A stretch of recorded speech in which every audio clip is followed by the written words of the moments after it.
Alrighty, chapter 4, act 1. Good old Begin. caravan rebat. Now let Paimon think. What were we up to the first time we came here? Paimon remembers. We did something. Consciousness had been trapped Yeah. by the doctor, but we followed the clues she left behind to help her. That's what we did. Good memory, So much Paimon. time has already passed since then. Good job. And it seems Sumeru's changing for the better now that Nahida's in charge, right? Paimon just hopes this peace will last a long time. And then Nahida won't have any more new problems to deal with. Yeah, guess you're right. We somehow always find ourselves right in the thick of it. Who knows what will happen next? Come to think of it, maybe it's all because of you. Maybe you're just a magnet for trouble. Huh? Me? Before Paimon ran into you, Paimon never ran into any trouble. At most, when she was super tired, Paimon got caught in some strange whirlpool and sucked out into sea. And even then, you fished Paimon out. Anyway, for Nahida's sake, maybe we should think about heading to our next destination for now. Ah, look who it is. Running into you in a To place like this. I can see you two Fontaine! still Yes, love that is wandering where we around. need to go. Oh, it's Dia! Since when are we just wandering around? We're usually taking care of some serious business. Even though it may have nothing to do with our journey. Yeah, that's true. It usually doesn't. What brings you here? I just finished a commission in the desert for a usual client of mine. Nothing too interesting. Just escorting a shipment of goods. I'm on my way to report back. That's when I saw you two all the way over there, chatting away. What were you two talking about anyway? We're heading to Fontaine. Huh? You serious? I'd say Yeah. I saw that coming. But you are travelers after all. I guess you'd never stay for too long in one place. Unfortunately. Bumping into you like this will become a rarity. I'm starting to feel sad just thinking about it. Hey, how about I gather a few mercs to escort you two? What do you say? Thanks, but no need. Oh, Paimon had no clue you'd miss us so much. But don't worry, we'll come back to see everyone when we get a chance. Yeah. Sounds good. All you need to do to get to Fontaine is cross this stretch of desert and navigate some waterways. Knowing you two, I'm sure it won't be anything you can't handle. So, when are you leaving? Oh, As soon as we wait a finish. sec. But Paimon just from the remembered there are still a few dishes caravan in Sumeru that Paimon hasn't robot tried where we yet. are. Now, where's that list, Paimon? This is like the made? furthest part of the desert from Fontaine. Where MiHoYo put it. I see. Guess you won't be needing a going-away party or anything. It's sad enough to see you go like this. Yeah. Though, now that I think about it, Sumeru wouldn't be what it is today without you. Seems true heroes always prefer leaving quietly. By the way, should we go say bye to Nahida?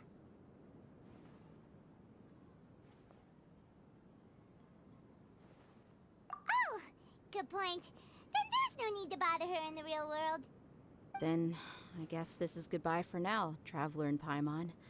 Whether as a client or a friend, you're always welcome to come find me. Thanks, Dia. Goodbye, Take Dia. care. Bye-bye, Sumeru. Paimon, your voicing for that line was too energetic for the delivery. Like, I get that you're a bit of that energetic kind of person. Romatime Harbor.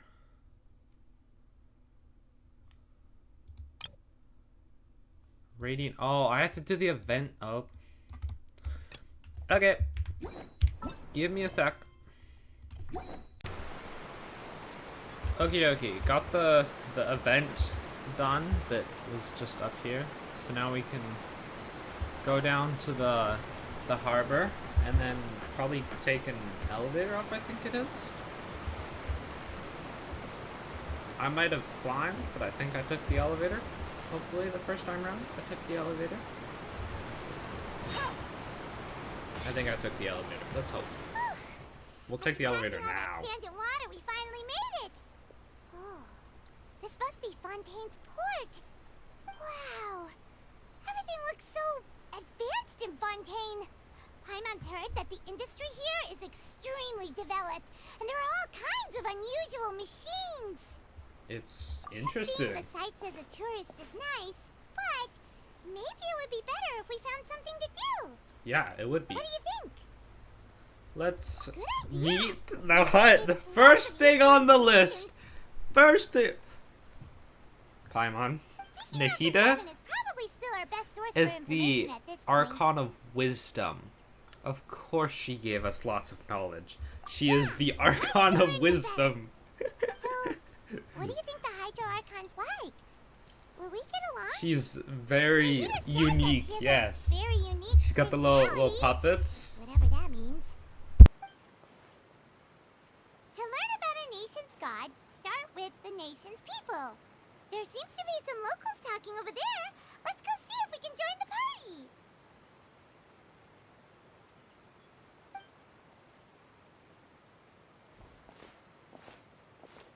If you ask me, it's a tragedy how things ended for him. Clearly, he was a pretty decent person. Yeah, I didn't expect that kind of ending for him.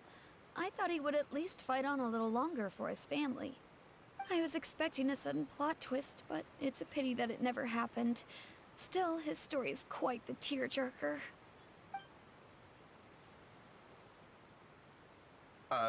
Excuse me. Can I help you two?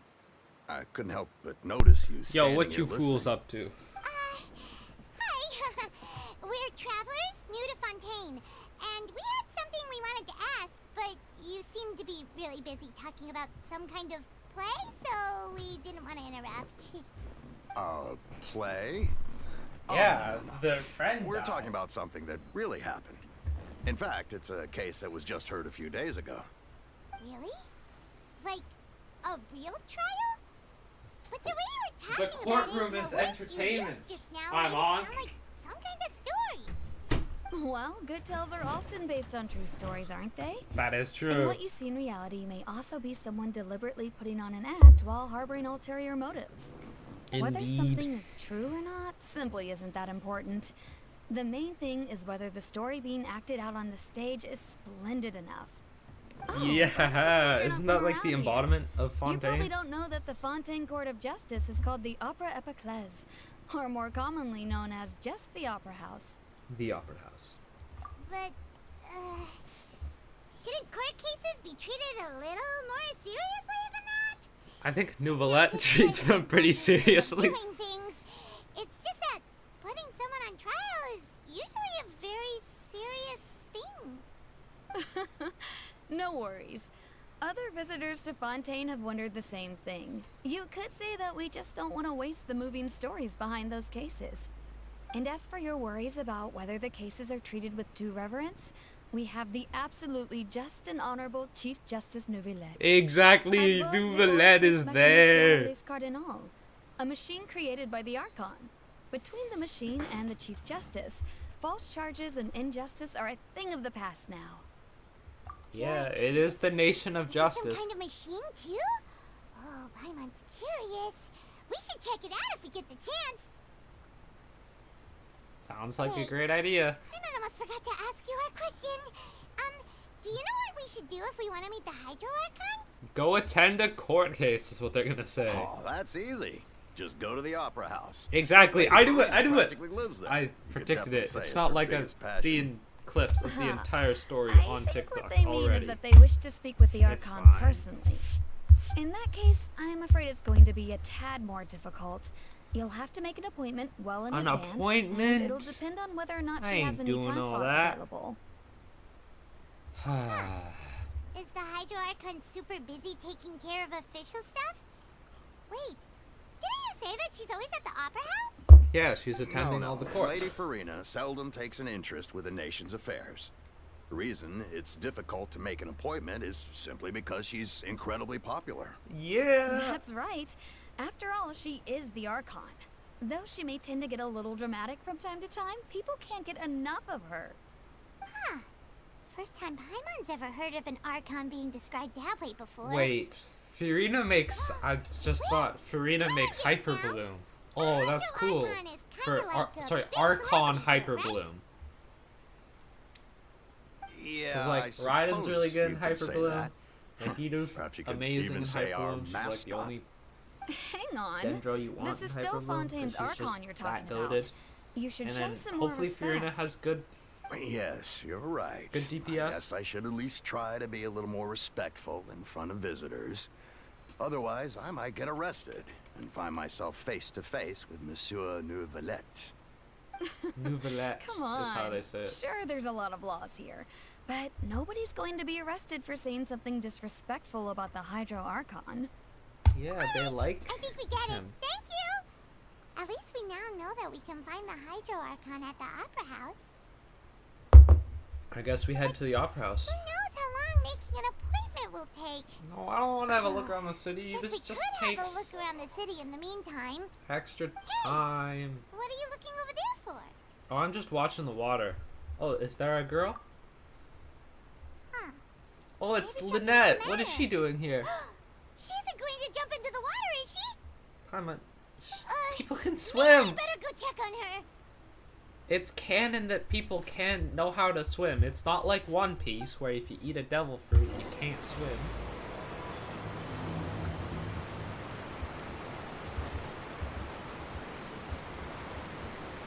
What's up, Lynette? How are you doing? What are you doing? What are you getting up to? Hello there. Excuse me. Are you alright? Huh? Huh? Ah, I'm fine. Thanks. Oh, okay then. We just noticed that you seem to be worried about something. About many things, actually. But there's nothing I can do but just keep my troubles to myself. I was just reminiscing about a place my brother and I would play when we were kids. It was just atop that hill over there. See? You're pointing at the sea. Wait, are you saying that you and your brother lived in the water?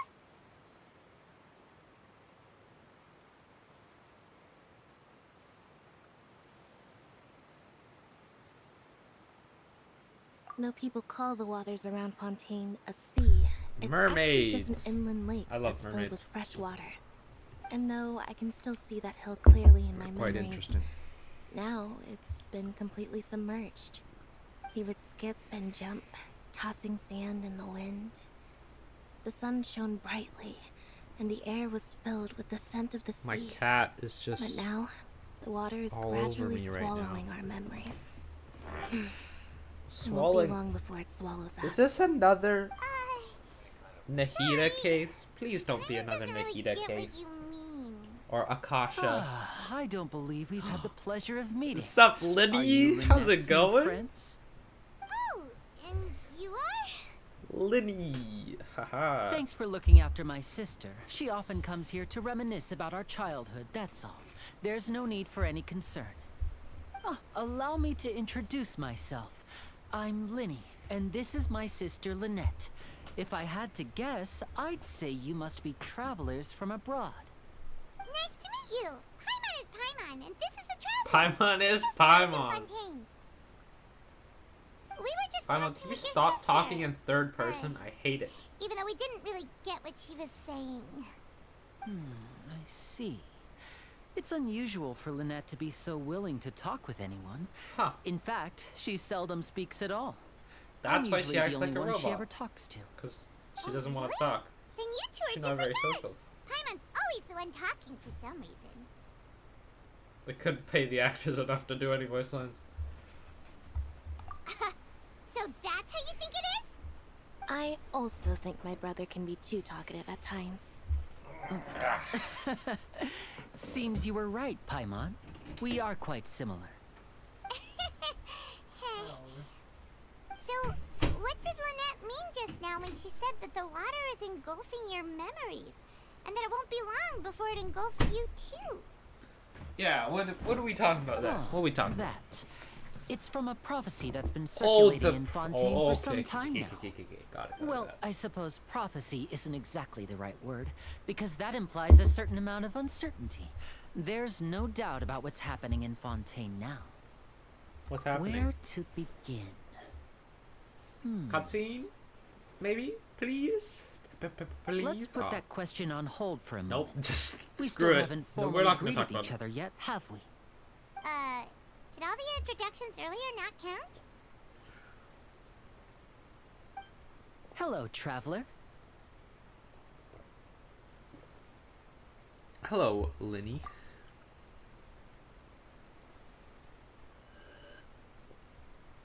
And hello, Paimon. Hey! Why didn't Paimon get a handshake? You're not poking fun at Paimon, are you? Well, that's exactly what we should hope Please to do. don't take offense. Just consider it a sort of etiquette we have here in Fontaine when making new friends. You should remember it. It might prove useful. Oh. Is this alright some then. code for something Well, about Paimon's like just how we happy should to have act? a local friend now. By the way, we were just getting ready to go to the opera house to meet the Hydroarchon. Would you be able to show us the way? Yeah, please, Linny. Please do so. So you're going to see Lady Farina? No problem at all. In fact, I was planning to go to the opera house later myself. I'll gladly take you once I finish things here. Thank you, Linny. Please follow me. Thank you. Maybe I should have pulled for you. But not. For now, not anymore. We're pulling for Farina. When she comes in.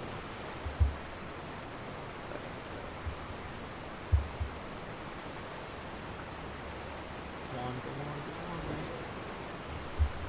We walked 2 steps and then we walked more in the cutscene. You said you were going to see Lady Farina? Well, it seems Lady Farina has come to see you. Huh? Why? Why did this happen? Why is she just chosen to pull up? Holy moly. That is not Lady Farina. That is Cornade, however you say it. And then there's Farina. Full lore. So, she's the Hydroarchon? But how did she know we were looking for her?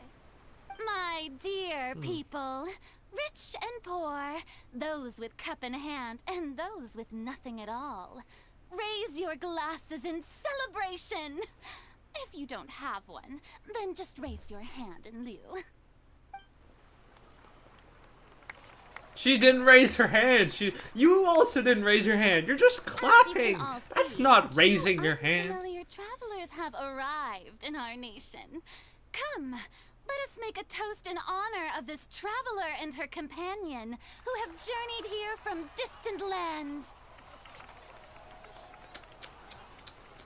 Why? Why have we... What are we doing here? Is she talking about us? Yes.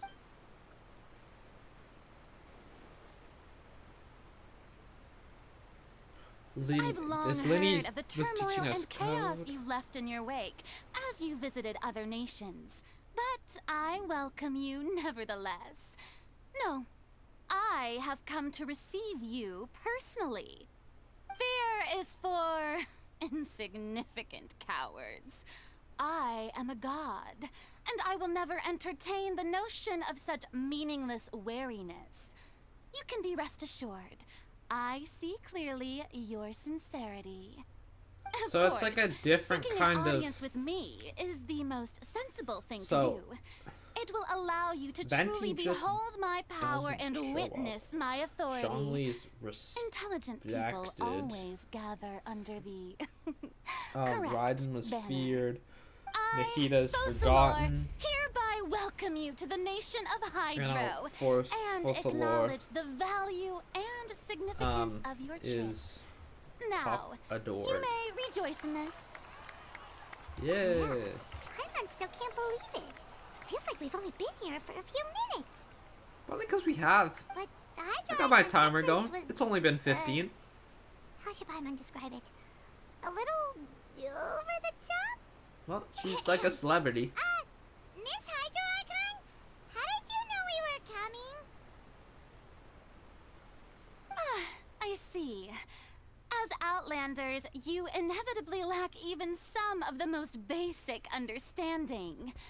Don't forget that even the gods can be divided into the mediocre and the excellent.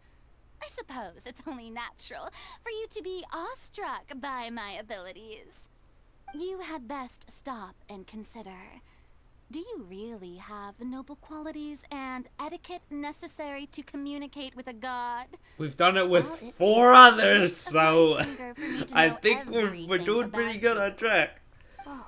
Like, I think Zhongli and Raiden and Venti and Nahida could all screw you over, so I think we're doing good. Especially Oh, Raiden, What's with these looks? who actually Perhaps killed the welcoming Senora ceremony still isn't enough? Zhongli in his prime. What else should I say then? This is like, you're LeBron and MJ is Zhongli. Prime MJ beats LeBron every day. Is she waiting for us to start talking? That's probably a controversial I statement. didn't Ignore what I expect to see said. Lady Farina They're here. either or. What a surprise! It's your opinion. Wait. Anyway, Does this mean they're the legendary blonde traveler? How did I not notice before? probably because you didn't what's all the think. commotion? Oh, is that Lady Farina? Is there some kind of drama going on? Of course. That's the blonde traveler. The one all those stories are about. Lady Farina came here Wait, to we're personally fighting? see her. Duel of the century? Oh, I bet this is going to be the duel of the century. Why are we Ooh, fighting? I've got to see this. I knew Lady Farina would never disappoint. It's like watching a movie, but more boring. Yes, but don't it's get just too reading excited now. lines. My dear believers and spectators alike tend to get quite rowdy, and despite the noise, I've come to tolerate all their ruckus.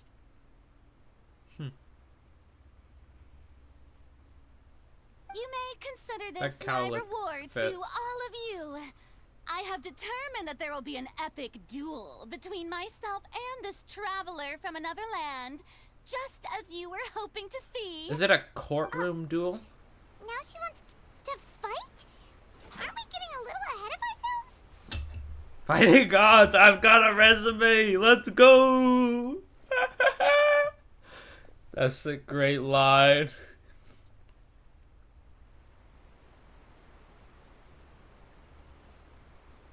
Are you not afraid? Might I remind you that this is a duel against the divine? What are you trying to do, traveler? Provoking a god in front of her people? Yeah. Stir up a little bit of ruckus, create a little bit of drama. Isn't that what we're all here you for? have the courage to draw their sword against a god. She is Wait, obviously a true warrior. Unfortunately, people nowadays only crave to be thrilled, and a mere duel will not slake their thirst for excitement. Huh. Yeah, she's right.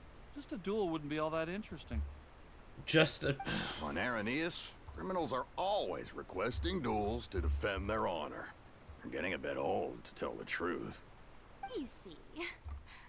Then, as the god of justice, I shall face this traveler in another kind of duel. That's what I thought. A duel in court. court. Whoa, all right. Now that'll be worth seeing. Right. This is Fontaine, after all. It's such a grand opera house, it would be a pity not to use it. Why do you care so much about the crowd's reactions? Seems you've spent a little too much time in the opera house. Besides, how exactly do you plan to have a duel in court? You mean you're going to put us on trial? Yeah. Oh, we have reason to put you on trial. It's obvious, isn't it? Is what's According obvious? to Fontaine law, no one is permitted to release any flying objects within Fontaine city limits during the first 3 days of each month. Paimon You is a are thing, clearly like a guilty person. of violating this law, no? Oh, so that's what they've done wrong. That's our Lady Farina. No one knows Paimon the laws of just Fontaine like she walk. does. You call that obvious? What kind of law is that? Wait, flying object? You mean Paimon? Just because she is more powerful than you does not mean you can make up stupid laws to try and beat her. Precisely. I don't see you, Now, Floatin. if you You two can't have do no what objection, Paimon can do. Then, in the name of the Hydro Archon, She controls I order time, your Paimon arrest. does. That's what she My does. apologies, Lady Farina. Like- I don't mean to spoil the fun. But if you would allow me to interject, Thank you, I Linny. don't think that Paimon here meets the definition of a flying object. Exactly, she's a person. Like someone who's not Holy crazy. moly, what Anyone is can so climb on a hard flying to object. understand? Ah, Man, I gotta take Great a magician Linny, thing. my beloved citizen. I'll permit you to object. But how exactly do you plan to prove your claim? As a magician who just rained on your parade, I naturally should shoulder the responsibility of saving the show.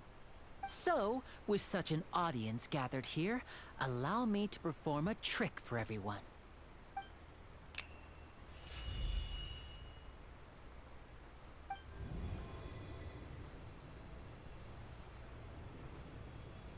Huh? Ta-da! What's that on Paimon's back? Hey, when did you do that? Oh, that's what Linny was doing. He was...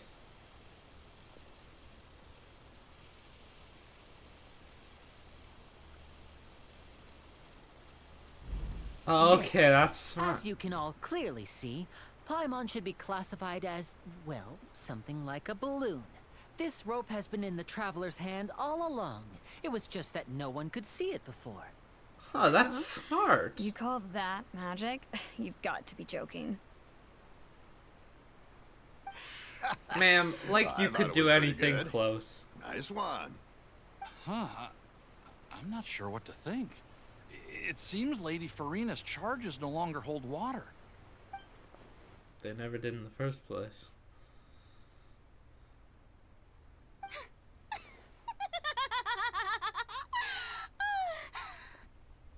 Amusing. Very amusing, Linny. Just the sort of unexpected twist that I enjoy. With you here, today's performance can finally be called complete. Performance?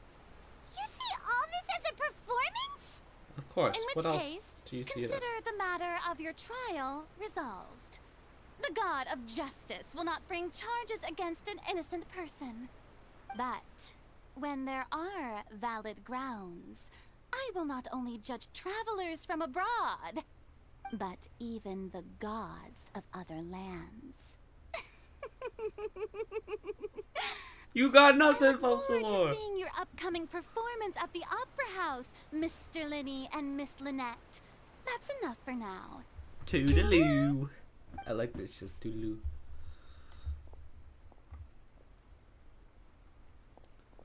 Run, run fast for your lover, fast for your father.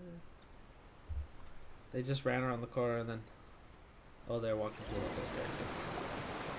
Just like that. Now we She's talk with Lenny. gone. Well, that's the most unpredictable Archon Paimon's ever seen. He never even had a chance to ask her anything.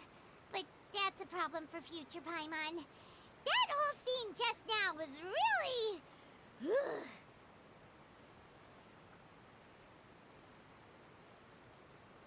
Don't mention it. I just happened to remember that there was such a law, so I did a little preparation, just in case.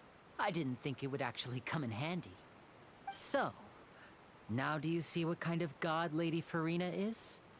She can be a bit confusing at times, but she is still amenable to reason. Anyway, Paimon had no idea you were a magician, Linny. It sounded like you'll be performing at the Opera House, right? I just know a few simple tricks I use to make a living. Lynette is my assistant. It will actually be my first time performing on the most prestigious stage in Fontaine, the Opera House. But isn't the Opera House where criminal trials are held in Fontaine? When there are no public trials being held, the Opera House hosts a variety of other performances. To the people of Fontaine, the line between a trial and a performance can be a little blurred. That is And probably speaking accurate. of performances, I would be remiss to forego this opportunity gifted by fate. We get to go Might see a I invite the two of you to performance, see my a performance? magic show by Linny and My Lynette. brother's always excited. That to sounds make me so smile. exciting. Oh, As long sure. as the You don't nav have is anything not to do there. now, and we wanted to go to the Opera House anyway. I'd be delighted to Splendid. come along. In Indeed, that I already case, am why don't we delighted. go together? I feel all I'll show bubbly you the way. inside, full I of just happiness. have something to take care of. Excited first. to go see. What You do we really need to- mean it? Then I'll take you up on your offer. This is a magical item known as a magic pocket. Magic Perhaps you can help pocket. me distribute them to the people here. That looks like a bag, Huh? but it's patterned What are they like going Linny. to use so. it for? About that. You asked me before about the prophecy, right? Let me start by telling you a little more about what it entails. I'm not sure exactly when it began, but a prophecy has been circulating around Fontaine. It says that every person in Fontaine is born with sin. No matter how the nation of justice holds trial after trial, this sin cannot be absolved. Huh. Until one day, the water levels in Fontaine will rise, and the sinful people will slowly be drowned. In the end, the people will all be dissolved into the waters, and only the Hydro Archon will remain, weeping on her throne. Only then will the sins of the people of Fontaine be washed away. That sounds pretty gloomy. Why are people in Fontaine Yeah. born with sin? What Did is she, that like- supposed to mean? Did Farina cheat? Like, did the There are original lots Hydro of Archon guesses. during the Archon Some War say that the cheat ancestors to of get their Fontaine spot? stole the power of the seas and stirred its wrath. Others say that the people of Fontaine never heeded the first Hydro Archon's warnings and offended Celestia. But here in Fontaine, evidence is what matters. There hasn't been concrete evidence for any of these claims, so they can only be regarded as conjecture. If even the people in Fontaine don't know what sin they committed, wouldn't it be better just to ignore the prophecy completely? Why bother feeling guilty all the time? That's exactly what the people did at first. But in the last few years, the water levels in Fontaine have actually started rising.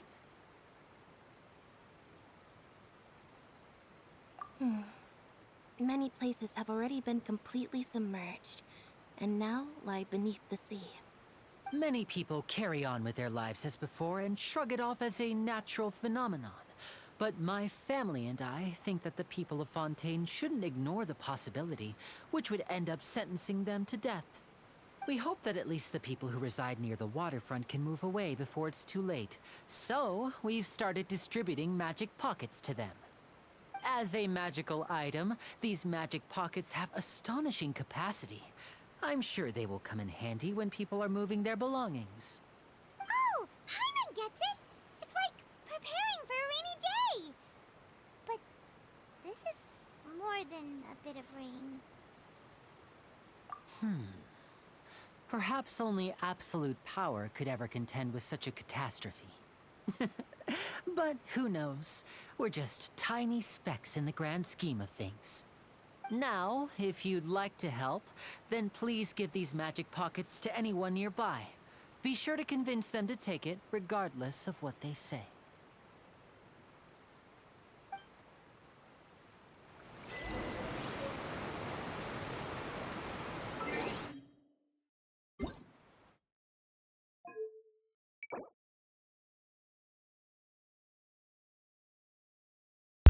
Ignore this for a sec. Let's distribute some pocket magic. Have some pocket magic, my friend. What's this? So you also believe in prophecy. Keep it. I won't have any use for it. What? You mean you don't believe in the prophecy? No, I believe in the prophecy. But I also believe in another story. The story says that people once lived in the ocean. They were one with the ocean and couldn't live apart from it. But as time wore on, people desired to live on land and developed blood vessels, encapsulating the sea within their bodies. Thus could people set foot on land. So, if you ask me, when the water rises and takes us all, it'll be like we're going home. Oh, we hadn't heard that one before. But people can't live underwater. They'll die. You should probably That's an still interesting take it. take on it, though. All right, I'll take it. I guess I just feel that being dissolved into the water doesn't necessarily mean death. That's a fair judgment.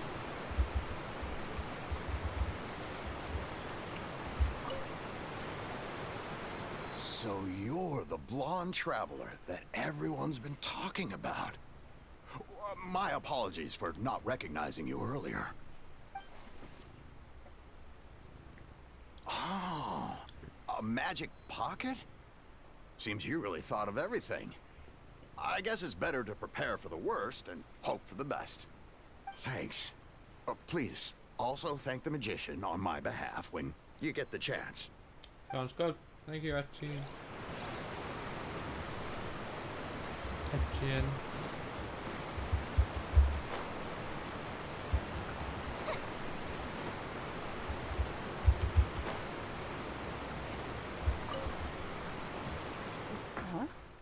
I don't want that thing. Way I see it, if the prophecy's true, it's still gonna be a long time before the water can cover everything. Life is all about living in the moment. What use is there in worrying about the future all the time? We'll cross that bridge when we get to it. You should still take it. You never know when it'll come in handy. Oh, all right, fine. Thanks. It's just that Bro, if I this start cat, moving, he's... that means I've already given up on the life I have now. I'd really rather not. Alright, where do we go now? Minnie, we're here. Let's talk. Oh? You already handed out all of the magic pockets? We did. That was fast. So, what did people have to say? I bet you heard some, interesting opinions. Yes, but that will change once disaster strikes. I know they'll change their minds, so it's only right to help them prepare. Is there anything else you need to do before we leave? Yes, one last thing. I have the magic pockets made by a workshop in the court of Fontaine. Since we're out and about, I was thinking about bringing him some more materials. So, you want to collect materials? Just tell us what the materials look like and we'll help. Many hands make light work. Oh, that would be much appreciated. We'll need some Romaritime flowers. I remember seeing them near the waterfront on the east side of the harbor.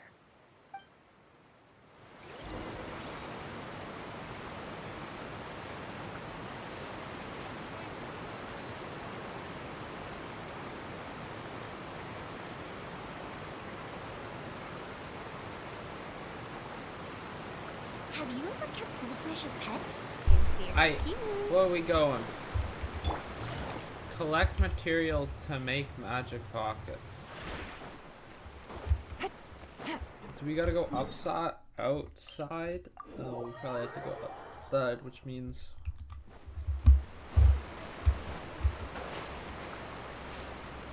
Bro, my cat, man.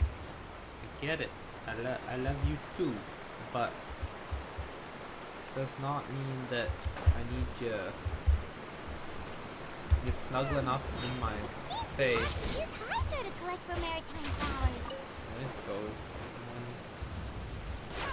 1, 2,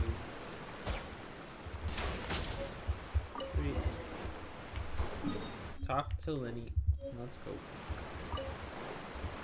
Oh, Mike. Yeah. Sit here. Sit there. Here's a blanket for you. Stop getting all your hair on my desk, please. Go. You made quick work of that. I can tell you're an experienced traveler. I've also finished collecting a few here. Maybe next time you'll feel like helping too, Lynette. No way. I'm in power-saving mode today. Otherwise, I fear I may not have any energy left for the performance at the Opera House. Fine. Though the performance is still a long way off. Now that we're finished here, we should get ready to head back to the Court of Fontaine. So, we're going to the Court of Fontaine before we head to the Opera House? Good. Paimon wants a tour of Fontaine's largest city and try... Oh, Paimon didn't get to finish her sentence. Wait, shh.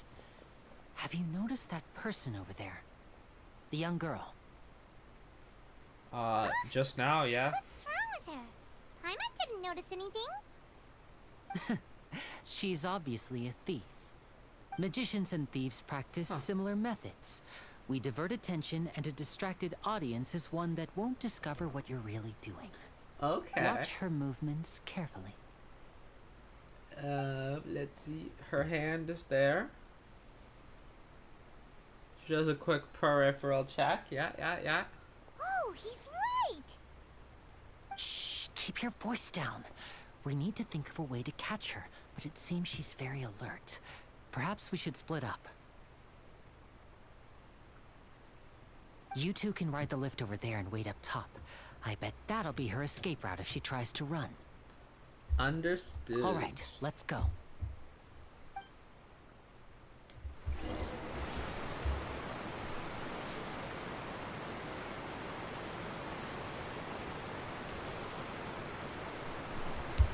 It's the top of the lift.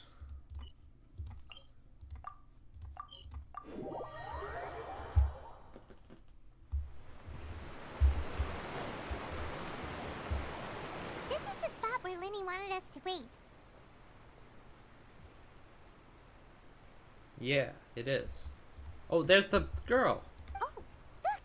Isn't that her? Get ready. She's running Oh, no. away. Did she notice us? She started running the other direction.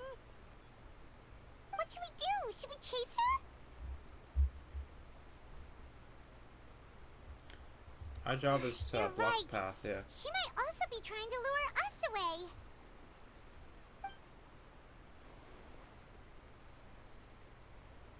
Nothing's happened for a while now. Paimon wonders if Lenny caught the thief.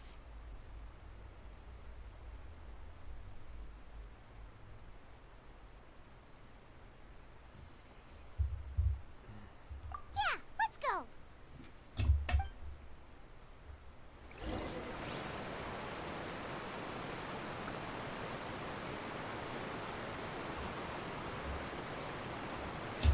Okay, Liddy, where are ya?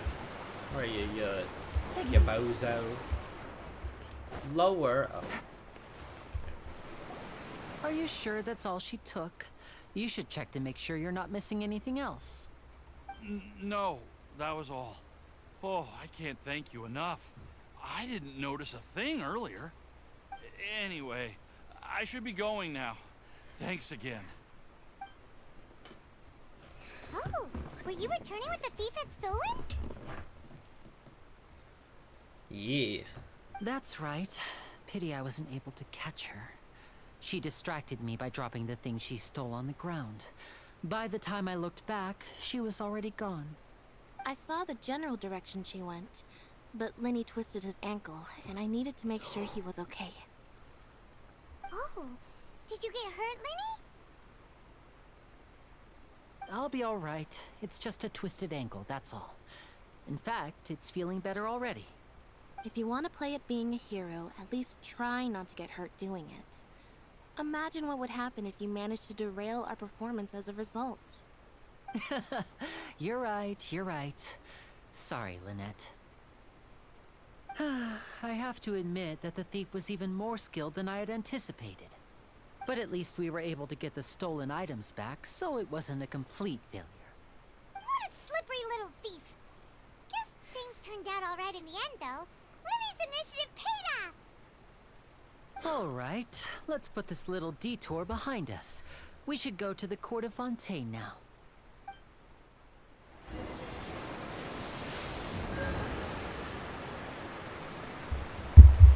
Alright.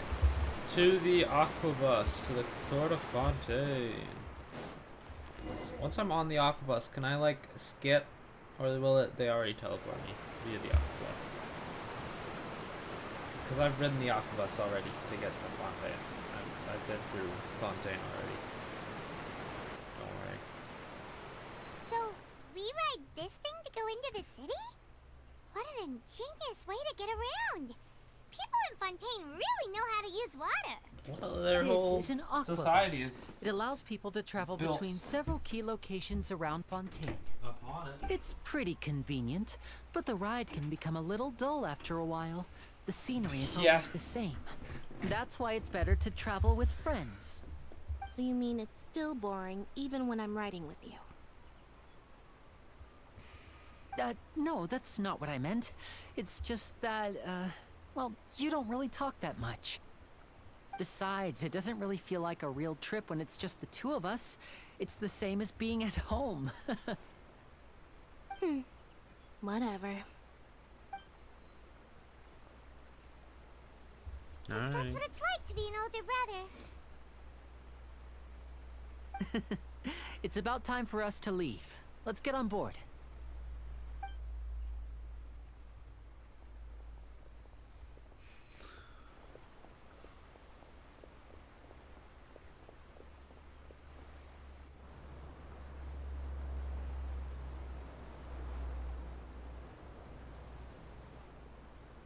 Huh? What? Traveler! Paimon! Charlotte! Oh, I'd never guessed I'd bump into you while riding the Aquabus. In the story of my life, this is big news. What are you doing in Fontaine? I didn't hear anything about you paying us a visit. Yeah, it's quite the coincidence. But as travelers, we're always on the move. It's not surprising that nobody knew we were coming. Though we still have no idea how the Hydro Archon knew about us. Oh, let Paimon introduce you to our new friends. Oh, no need for introductions, Paimon. I would recognize the great magician Linny and his assistant Lynette anywhere. I wouldn't be much of a reporter if I didn't know who they were. It's a pleasure to meet you. I'm Charlotte, a reporter for the Steambird. Nice to meet you, Charlotte. It's always good to meet new people. Nice to meet you. From the Steambird, huh? We've often relied on your paper to promote our performances. It's an honor to meet you. Now that everyone knows each other, Fontaine suddenly doesn't feel like such an unfamiliar place. So, what have you been up to lately, Charlotte? Any big news? Not too much. When there isn't any breaking news, I mainly cover the trials at the Opera House. You can still manage to keep readers' attention as long as you tell things from a clever enough angle, even if it's the same old topics. For example, reporting on how a scammer once deceived vulnerable girls into relationships, or how a financial criminal was once so poor that they ate a single piece of bread for 5 days. That's not the kind of news You're you're right. after. Seems you know me pretty well. What I'm really after is exclusive, sensational news pieces that could shake the country. These smaller stories are a waste of my talents. True. Oh, I just remembered. I've been following a case lately. Well, a series of cases, actually. You mean the serial disappearances of young women case? That's right. These stories are the talk of the town right now, and it's probably the most mysterious case we've ever seen. If I'm the first with a draft ready to publish when the case is finally cracked, and it's the headline story in the Steambird, oh, when that happens, I bet all the other reporters will shed tears of envy. I've already gathered all kinds of materials.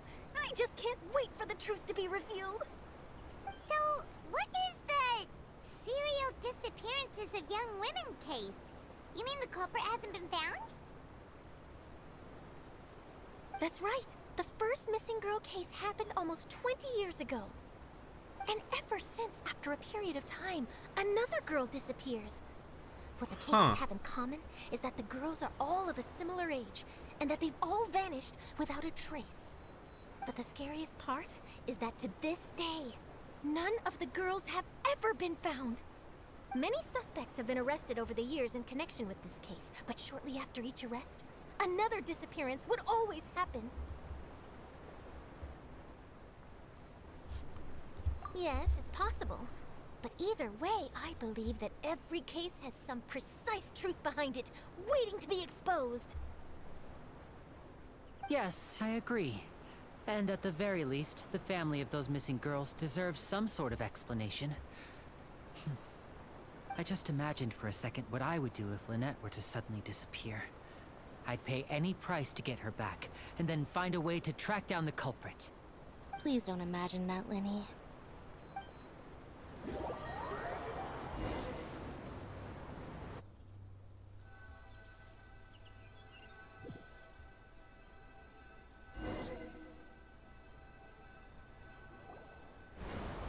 Alrighty, are we here in Fontaine that we've already been to? Because we just haven't done the story quest yet.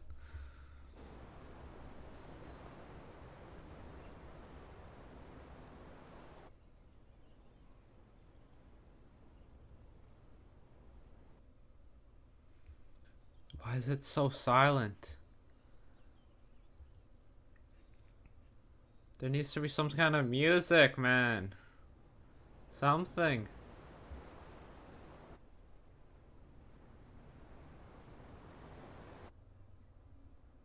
It only makes noise when we're close to the traveler. We need some kind of noise! Can't leave it silent like this. The cat understands.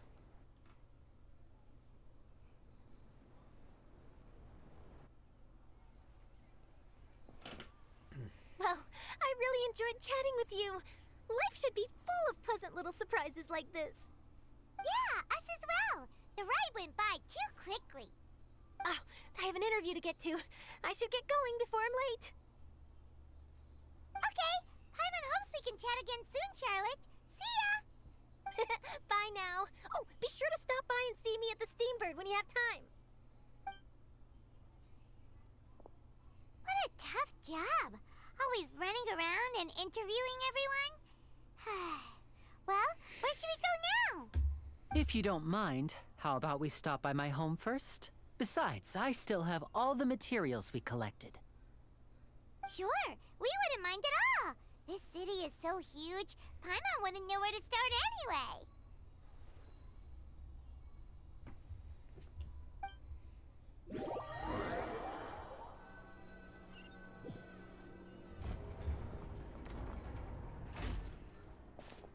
Yo, we're at the town center.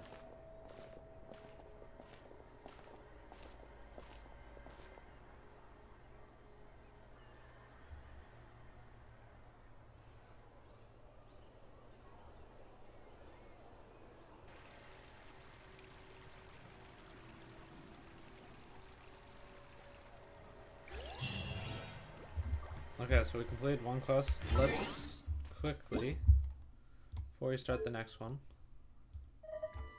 put on some music. I keep it off when I'm... Oh, that was the... I just did all my dailies. Just one... I got a new letter from an informant. Where's Linny? Okay, let's go claim my dailies first, and then we'll go talk to Linny.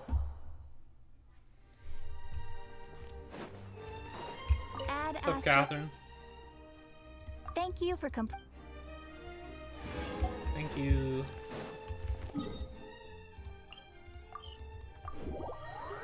That one quest completed all 4 of them. Now I feel like I should wait to complete this one till tomorrow, so I get all 4 again. But who cares? I'll just end up doing the dailies anyway. I want to explore the game. Abode. Ah, Fremine. you're home. Where did everyone else go? I have some new friends that I would like to introduce. Oh, they all hey, just went out a Terminator. moment ago.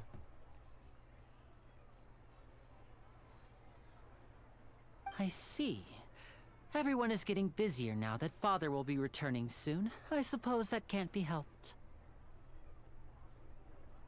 Allow me to introduce you to my little brother, Fremine. He is a phenomenal diver. Hello. What's up, Femine? How are you doing? I know you're a bit shy, My name but is Paimon, and this is the Traveler. stop talking in third person. You sound very Please. glad to have a diver as a brother, Please. Linny.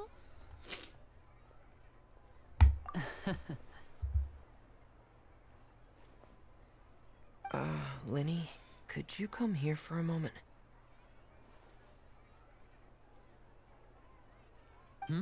What is it, Fremine? Do you have something to tell me?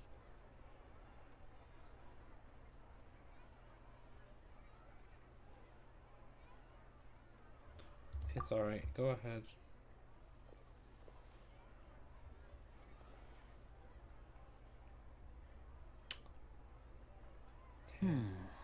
Okay, I see. Is everything all right?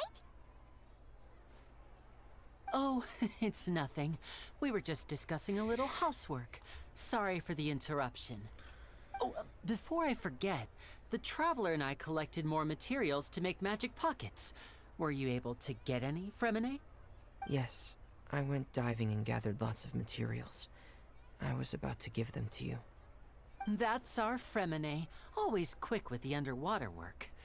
All right, I'll take these to the workshop.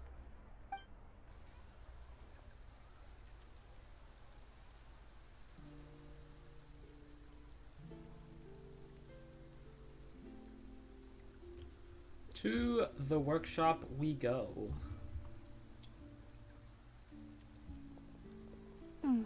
Looks like rain. Oh, you're right. But wasn't it clear and sunny just a moment ago? Fontaine's weather sure is weird. I'm afraid that's just how it is here. It often rains on days where there are trials being held in the Opera House, but don't worry, it'll clear up soon enough. Huh. Trials being found. Almost like it's What's something's up, going Femine? to happen. There's a legend about the rain that I tend to believe. Oh, It he said has that a freckles, dragon that's of cute. water once resided in Fontaine. Though we don't know where the Nouvellette, dragon went, no, he's every time it crying. weeps, the skies will cloud up and pour out rain. Aw, Nouvellette's sad. Aw. So When I sad. was a child, my mother told me that if I wanted to go outside and play, I should yell toward the sky at the top of my lungs. Hydro Dragon! Hydro Dragon! Don't cry! If it's an elemental dragon, then having the power to make it rain wouldn't be very unusual. Let Paimon try something. Hydro Dragon, don't cry!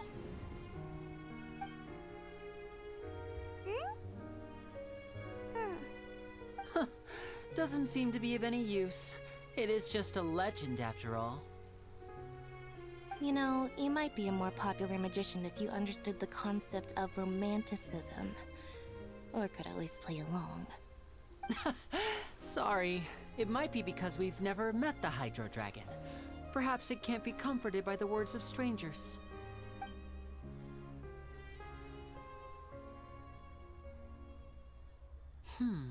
It rained for longer than I suspected.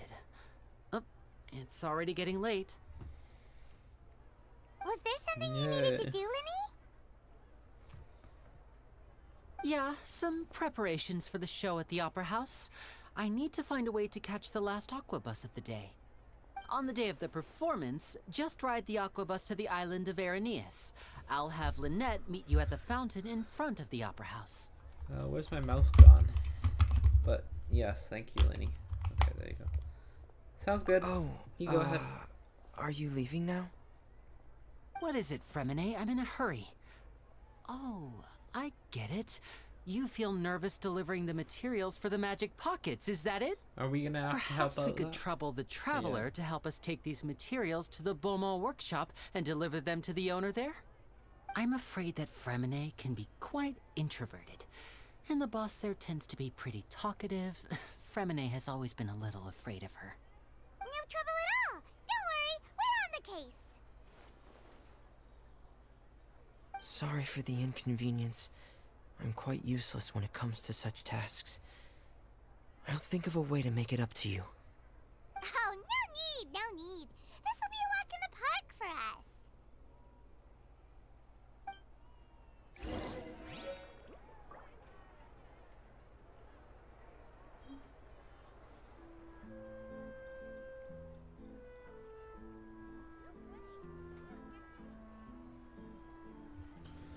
Alright.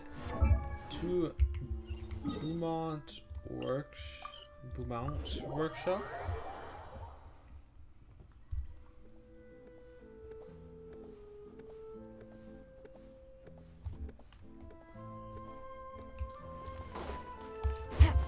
Oh, is it the... Yeah, I need to craft some stuff.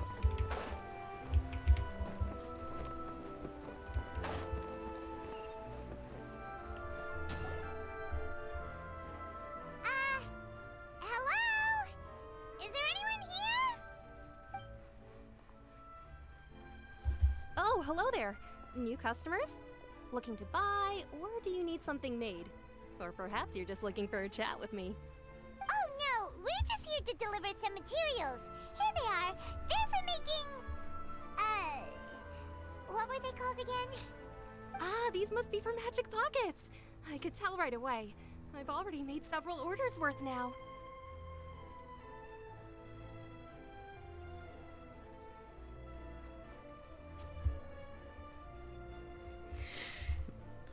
No need. They've already prepaid several batches worth. When they told me what they'd be using them for, I even offered them a discount. But they insisted on paying the full amount, saying that I had a business to run. It seems both their hearts and their pockets are made of gold. Whoa. So, is Linny actually loaded? I can't say for sure, but who knows? Maybe there's good money to be made being a magician in Fontaine. Hey! Is this machine what you use to make stuff here? It looks really advanced. Why use your hands when a machine can do the work? It would be a waste not to use the latest technology, and wasting is a kind of crime. But where does a big machine like that get its power from? Well, it's a little complicated. I'm not sure I can put it in layman's terms for you. But basically, everything we usually use here in the city is powered by indemnitium. It's a type of energy that's produced from trials. That sounds like How unobtainium. can trials produce energy? Because people cheer and sound. Well, I'm not completely sure of all the details myself, but basically, when a trial is in session, the Oratrice Mécanique d'Analyse Cardinale harvests people's belief in justice and converts it into energy to be used all around Fontaine. So that's what its other function is? Paimon heard that the Oratrice was created by the Archon to make judgments. But Paimon still doesn't get it. How could something unreliable like people's beliefs be turned into a stable power source for these machines?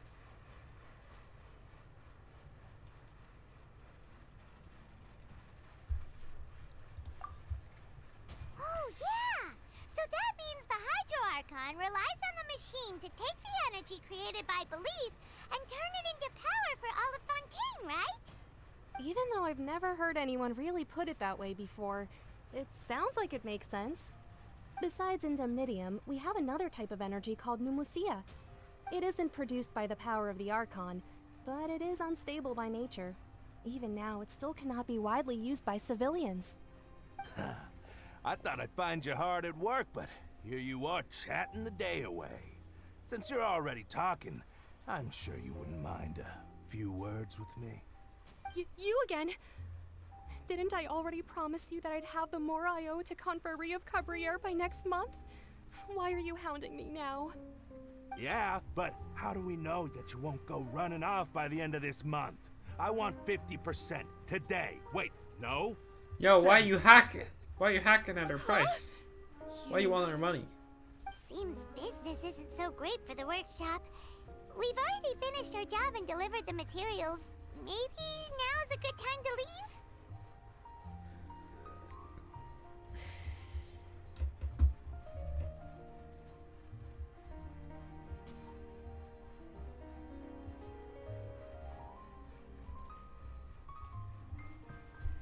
You're right, Puma. Hey, hold on. Before you go around trying to collect payments, why don't you settle your own debts first? If Confreri of Cabriere wants to poach clients from Northland Bank, that's fine. But I'm afraid you still owe the bank a hefty sum of mora. So why don't we work things out between us first, before you get back to your Child's here, what the heck? You're from Northland Bank. But we said we'll pay everything we owe next month. Why are you hounding me now? Traveler, Paimon! I didn't think I'd run into you here in Fontaine. What are the chances? We're surprised to see you too! What are you doing here in Fontaine? You didn't want to stay in Snezhnaya? No. Long story short, I've already been in Fontaine for some time now, and honestly, things have been pretty boring. But it seems that fate brought our paths together today. Not only will I have some good friends here now, but ones who always seem to find trouble. Either way you look at it, it seems things are going to get a lot more interesting now. Pretty sure we'd want to avoid anything that you'd find interesting. Besides, our trip here has gone pretty well so far. Right, Traveler?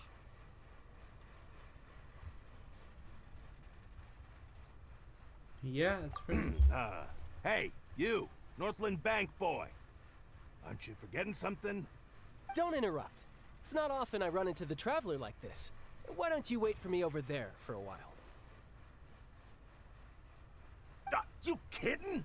Aren't you the one looking for us? You really expect us to sit and twiddle our thumbs while you catch up with your friends? Listen to me, boy. If you want your mora, fine. Why don't you come and take it? Hey, Bro, I just said not to interrupt. It's a Harbinger. The last time I took Tonya and Tusser ice fishing, Tusser said, Hey! That's way over the line! Alright, boys! Let's see who has to pay up now! Bro, it's a Harbinger, man. You ain't winning. Though the bank told me not to get rough with our clients. You're the ones who started it. This is an act of self-defense. You two will have to be my witnesses, okay? Sounds good. I'm ready to watch these guys get pummeled. I'm sure this won't take long.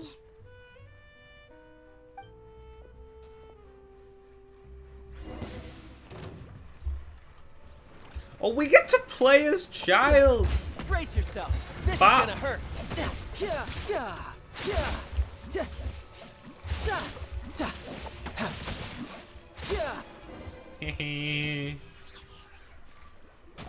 I'm sad that the burst What's your didn't kill deal, anyone. Brad? How are you so strong if you're just a staffer from Snezhnaya's Northland Bank? Wait, don't tell me you're... A Harbinger. It's a little late, don't you think? Just make sure you understand that you don't mess with Northland Bank. Got it?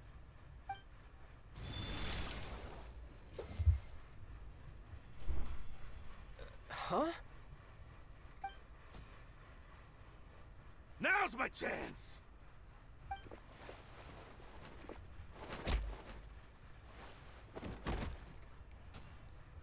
Huh. That was weird.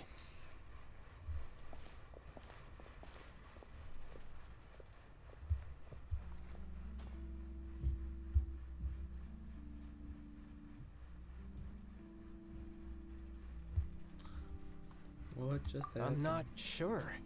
It's as if I suddenly lost control of my hydro powers when I needed them. Maybe there's something wrong with my vision? Strange. How could that happen? First time Paimon's ever heard of someone losing control of their vision. Never mind. It doesn't matter. If I want to stay sharp, I shouldn't be relying too much on my vision anyway. Besides, I always have my delusion in case I need it. Yeah, better not So use what it are too you doing often. in Fontaine, Child? I don't see its work for Northland Bank. Well, I guess it's because I've been in a bad mood lately. Huh? that. Wait, since when do you feel down about anything? I don't know. Maybe I still have a lot to learn about myself. But recently, there seems to be some sort of restless power stirring inside of me. And I don't know why, but every now and then I feel like I'm in a terrible mood. Maybe you losing control of your vision just now is connected with that power you're feeling inside. That is a possibility. So, about your I can't power. remember if I ever mentioned it before, but when I was 14, I fell into some unknown abyss. It was during that time I learned nearly all of my abilities. The one who took me under her wing and taught me was named Skirk. She was always quiet and very mysterious. Nobody knew where she came from or what she had been through, and she was always very strict when teaching me combat techniques. One time, I asked her why she was willing to take me on as an apprentice. From what I could make of her answer, it was because I had awakened it, and traces of it remained on me. She said that all my combat training would be useful in the future. But what is it? What did you awaken? She never explained that, but my guess is that it's related to a dream I saw when I had just fallen into that abyss. In my dream, I was in the deepest depths of the sea, and the boundless seabed was all around me. But in front of me appeared a whale that was so massive, I felt like I couldn't breathe. A whale? Oh, that sounds familiar! When we fought against you before, you summoned a huge whale that seemed to leap at us. Is that the one? That's just an abstract form of a whale that I create using my elemental powers. It takes that shape because the scene I dreamt of the whale has always been stuck in my mind. I'll never forget it. So you used the whale as inspiration for one of your moves? Huh. Seems a little twisted to Paimon.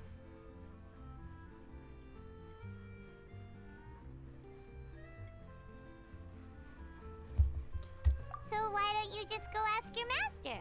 Maybe she knows the answer. You make it sound so easy. Ever since the incident I experienced there, I've never stopped searching for Master Skirk and that unknown abyss. But it's been years now, and I've still found nothing. There isn't even a trace of the place where I remember falling into the abyss. Oh, it sounds like some kind of ghost story.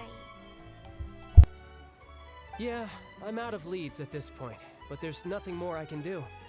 It seems that strange encounters in this world tend to be elusive like that. Oh, seems the time really flies when I'm talking with you. I just remembered I have somewhere else I need to be, so I should get going. What? More work for the Northland Bank? No, it's more of a personal appointment. Lately, I've been sparring with some of Fontaine's official champion duelists whenever I'm feeling bored. Official champion duelists? You mean it's their job to duel? Yep, in Fontaine, before a criminal goes to court, they're given one chance to defend their honor by requesting a duel with an official champion duelist. The champion duelists are all powerful fighters selected from among the nation's best. And the duel itself is a no-holds-barred fight with no specified stopping point. So engaging in such a duel is regarded as a symbol of defending your honor. If a criminal manages to win the duel, they'll be acquitted. But if they lose, they'll have no choice but to stand trial. And the worst-case scenario is that you're simply killed in the duel. Though it's rumored that Fontaine has a death penalty, from what I can tell, no one has ever been officially sentenced to death. So really, the only people who opt to duel are those who have suffered a grave injustice in being accused, or those who greatly value their honor.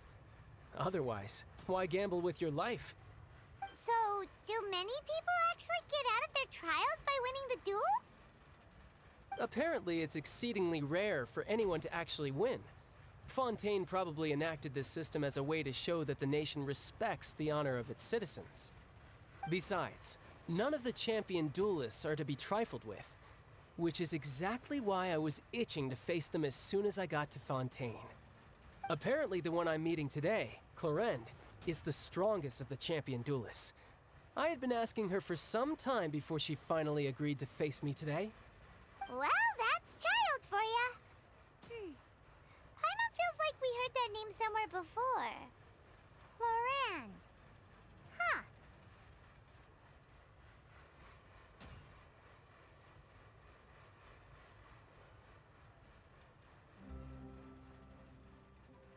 Oh, before I forget, I want you to have this.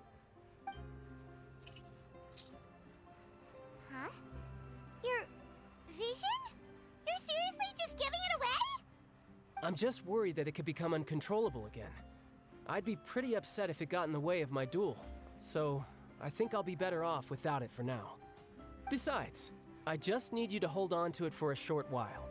I'll come retrieve it when I have some time later. Paimon knows what you're up to. You just want an excuse to come talk to us again, don't you? Whatever gave you that idea? I'll be in touch later.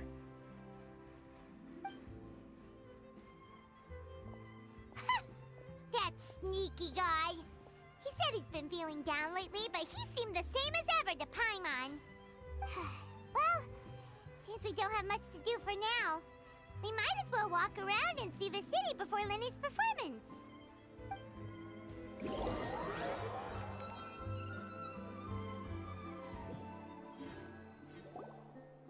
Wow! Who could have seen that coming? The reporter who was barely Alrighty, around child. for most Sorry of the missed story out on was your the murderer conversation. all Well, I along. guess you guys, whoever's watching this video saw it. I didn't, because I was Sorry. busy doing stuff while I let the story was play just out. surprised, that's all. Paimon never saw that twist coming. The murder mystery novels here are amazing. The whodunits here in Fontaine are a lot different than the light novels you see from Yai Publishing House. Both have their merits, but Paimon thinks this style of novels are more, well, novel. It's so exciting to reach the moment when the mystery is uncovered, especially in the one Paimon was just reading. You should buy a copy and read it too. Oh, sorry about that. Paimon will be more careful next time. Hey, shouldn't we be heading to the Opera House to see Lenny's performance soon? It's almost time for the show to start, so we should get going. Lenny said that the Opera House is on Araneas, so let's go Alright, to the to the fountain in front of the Opera House, Opera Ecluse.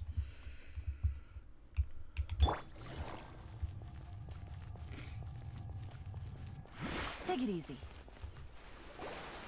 Whoa! Now this is fancy! The Opera at Ecluse. What a place to hold a performance! Yeah! No wonder Lenny and Lynette were looking forward to it. Huh. Looks like there's a lot of people standing around the fountain up ahead. Oh, Archon, please bless us with a bright and healthy child. We pray. I don't know why you always feel the need to ask so much. It is. I'll be happy Why as long you as our child is healthy and lives a peaceful life. I guess if they're our kid, then there's no doubt they'll turn out smart. Hopefully. Maybe this is one of the customs in Fontaine. There sure are a lot of couples here. Vache. What's wrong? Vache. Vache. No, Paimon didn't say anything. Are you hearing things? Welcome to the Fountain of Lucine. All the water flowing through Fontaine converges here. It's customary for newlyweds to come here and wish for children. Lynette! You scared Paimon! When did you get here? Lenny asked me to wait here for you, remember? Right. What do you mean? There are a lot of people here right now. Hey, you're not trying to scare Paimon, are you? Besides, it's the middle of the day. It's not the time for eerie things. I see. I might be able to tell you something that could help explain the voice you heard. In fact, you might not be imagining things at all. I suspect that what you heard is a result of your hypersensitivity to the hydro element. Others in my family have had similar experiences. It's because of her sensitivity to the hydro element? But what would hearing a voice have to do with elemental power? When do you cry, Paimon? Wait, what? What does that have to do with anything? Just answer me. When do you cry? When Paimon's really sad? Oh, and when Paimon's super happy. Paimon just cries all the time. Also when Paimon's really, really scared. Then you should understand that tears contain your most intense emotions. Like I just mentioned, the Fountain of Lucine is where all the flowing water in Fontaine converges. Even the tears that fall to the ground will eventually gather here. So maybe what you heard was the intense emotion coming from someone's tears. So, what did the voice say? Huh. If you were hearing their emotions, then Paimon wonders what happened to them. Rather than worrying about them, we should worry about my brother first. Don't let that calm look of his fool you. He tends to get pretty nervous just before a performance. So chatting with Lenny might help him relax a little before he goes on stage. Oh, right. That makes sense. Let's go in and see Lenny.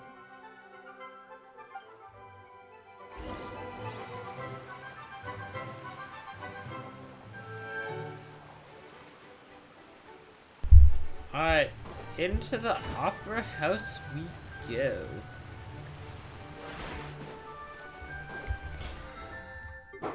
Daily commissions for that level 5 to get some fragile resin. Let's go.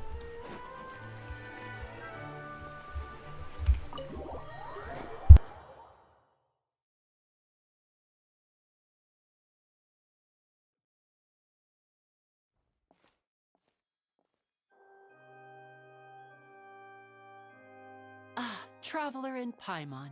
Good to see you. I knew you two would come. Are you kidding? We wouldn't miss it for the world. We've been looking forward to it. I can tell, judging by how early you've arrived. But you're actually right on time. The audience still hasn't started entering the venue yet, which means now is the perfect chance for us to take you to the best seats in the house. Wait just a moment. I'll fetch the tickets.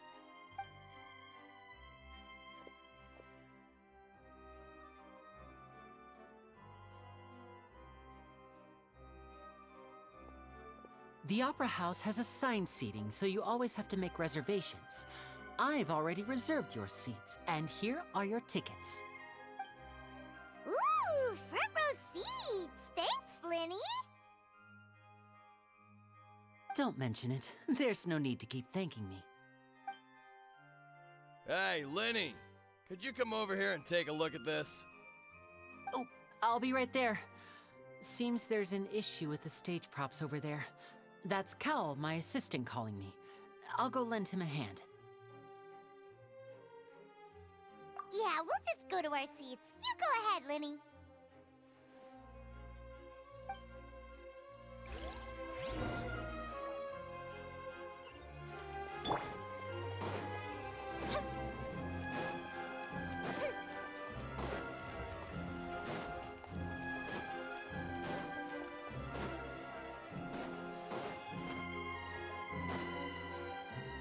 Wait, we get to sit right next. I saw the hair. Do we get to sit right next to Nouvellette? We do. These should be our seats. Come on, let's sit down. We get to sit right next to Nouvellette. That's so cool. Look at him. He's off screen right now, but look at him. I'm not gonna pull him because I'm saying for free, in case she one is really good. But look at the man. Look at his gorgeousness.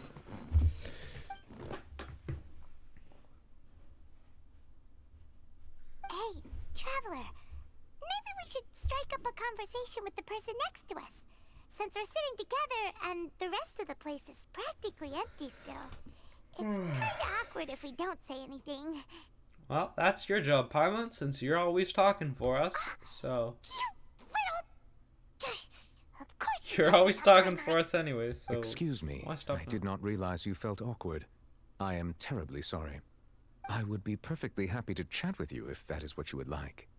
Oh, so you heard all of that, did ya? Boy, you sure have good ears. Paimon thought she was keeping her voice down.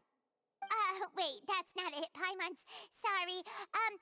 Paimon's the one who was being rude, talking under her breath like that. So let's talk, but, what should we talk about?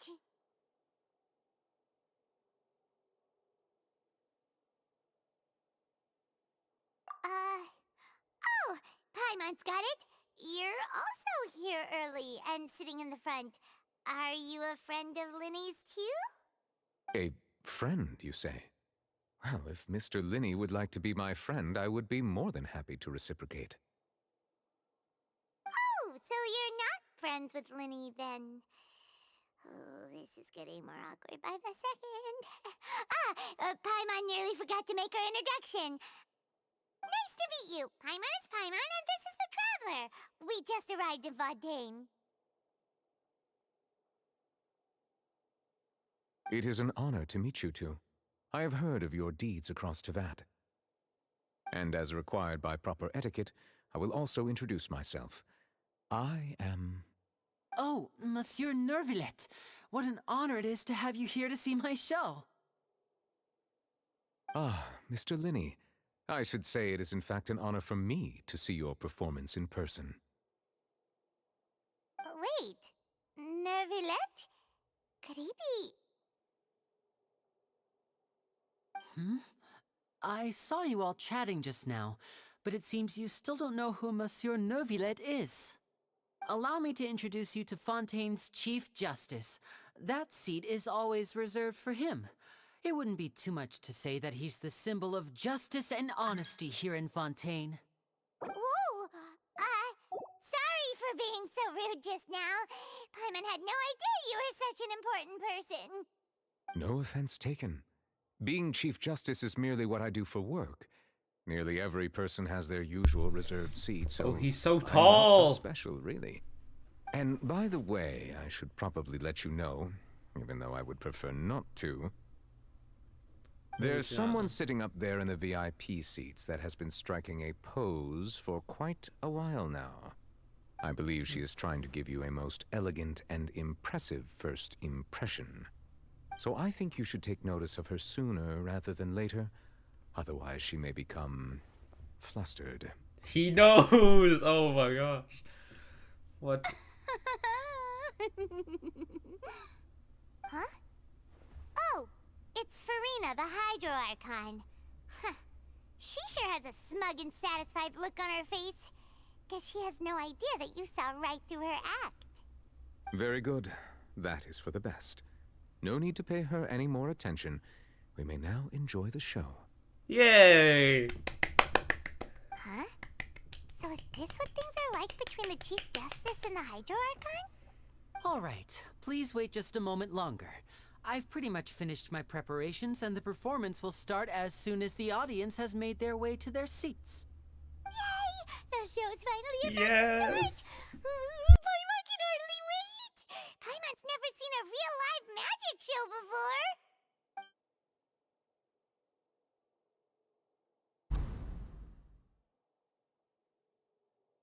Oh! They're dimming the lights! The show must be starting! Sorry. Paimon will try to stay quiet. Welcome, one and all, to the Opera Epiclese. I am the star of today's show, Linny. It's And over here is my sister, started. Lynette, who will be working as my wonderful assistant. Please, let's give her a warm welcome. Hello, everyone. Yay, Lynette got her claps. I know she may That's seem to nice. be a little sleepy right now, but that's just a sign that she's nervous. Whatever. Now, some of you may be thinking, two vision holders who can freely manipulate elemental powers performing magic is not true magic at all. So, I would like to take a moment to assure you that elemental powers will have nothing to do with what you will witness on the stage today.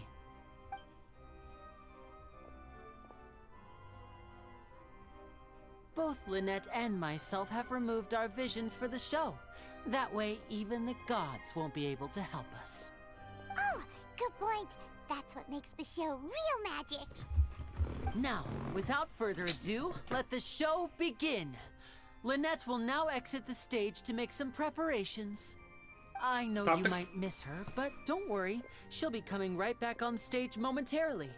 Perhaps in an unexpected way. I'm sure she'll be stealing the spotlight soon enough. Oh, and before I forget, there's one more thing I should say. You never know what can happen in the blink of an eye. That was smart. A magician's greatest skill is making things disappear or appear. The possibilities are endless.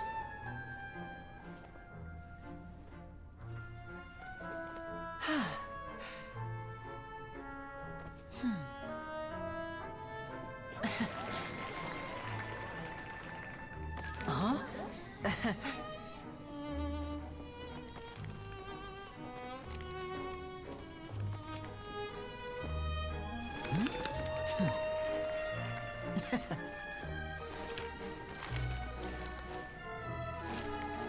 But this isn't what you came for. These little tricks, you've seen them all before. So it's time for something truly extraordinary, don't you think? This one's a little tricky.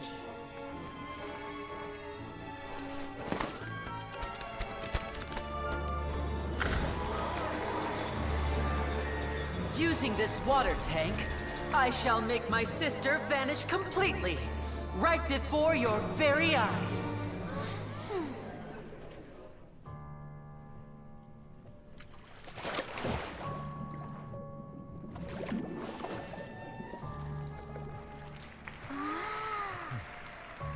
It's actually quite simple. She'll just turn into air bubbles and float right out of the top.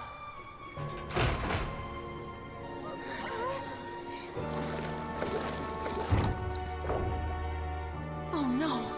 I told them to check all the props carefully. With the lid on, even air can't escape. An amateur magician would be getting very nervous right around now. Luckily, it's me on stage, so let me show you what a true virtuoso can do.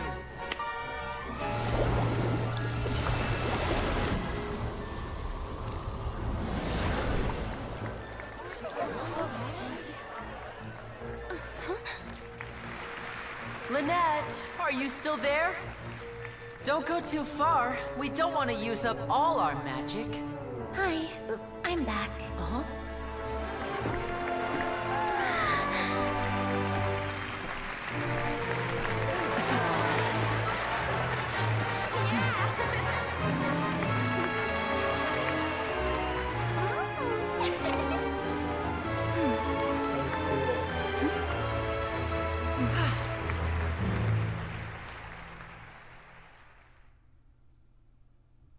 There's the first performance. Do we get another? Whoa! What in the world just happened? How did he do that? Hyman didn't see him do anything. Wasn't Lynette inside the water tank? How did she disappear and then reappear out of nowhere?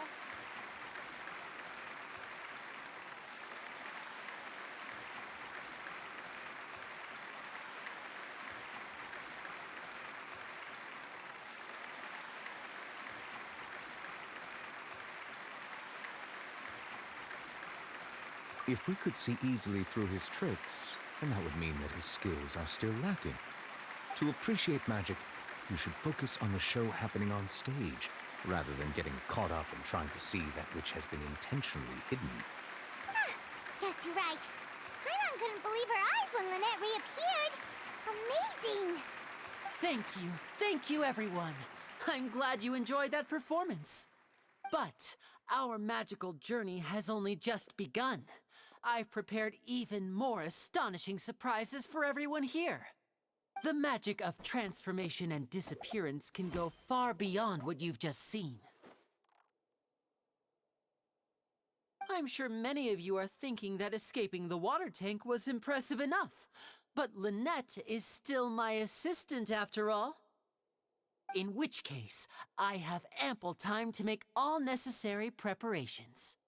So, for my next trick, I will require the participation of one lucky audience member. Please, if my assistants could bring out the magical boxes now.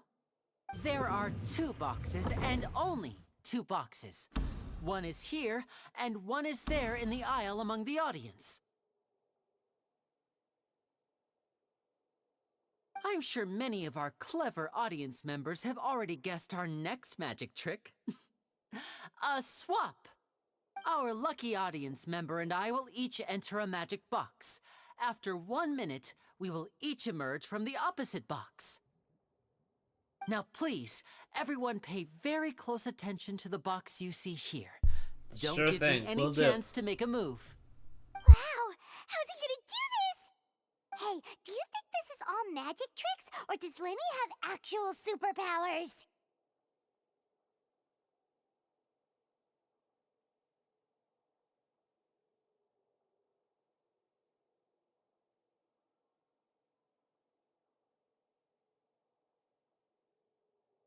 The lucky audience member will be generated by this random number selector.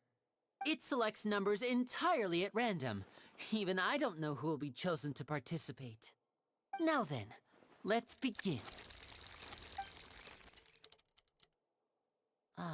Let me see. Oh, row 7, seat 3. Congratulations! You now have the chance to experience magic firsthand for an entire minute.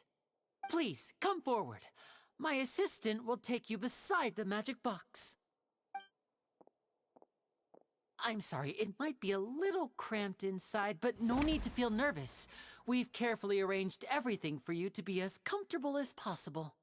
You don't need to do anything, but no matter what strange things may happen, don't come out of the box.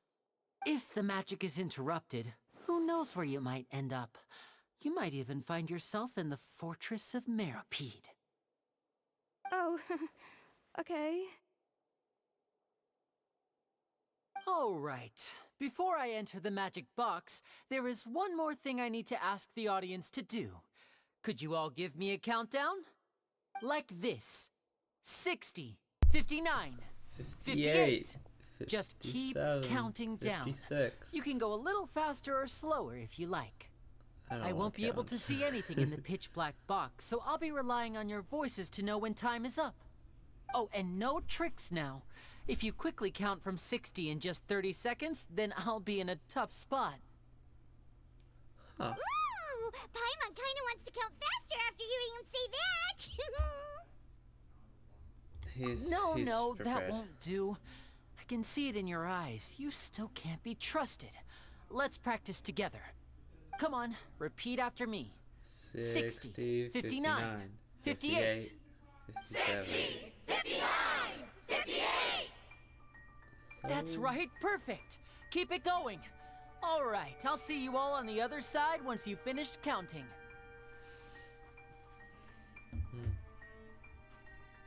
54, 53, 52? Huh? Why aren't you counting, Neuvillette? I am counting in my head. I think things are exciting enough in here as it is. Merely a consequence of my identity and personality. Do not worry about me. Just enjoy the show. Oh, alright. You look so serious that Paimon thought you might be feeling uncomfortable or something. 40, 39, 38! Mr. Linney, are you all right in there? Is everything ready? Yes, I'm fine. I'm just double-checking the direction of the magic. It would be a disaster if we get sent to the wrong places. For example, mid-air right above the audience. Even though he's saying that, Lenny doesn't seem nervous at all.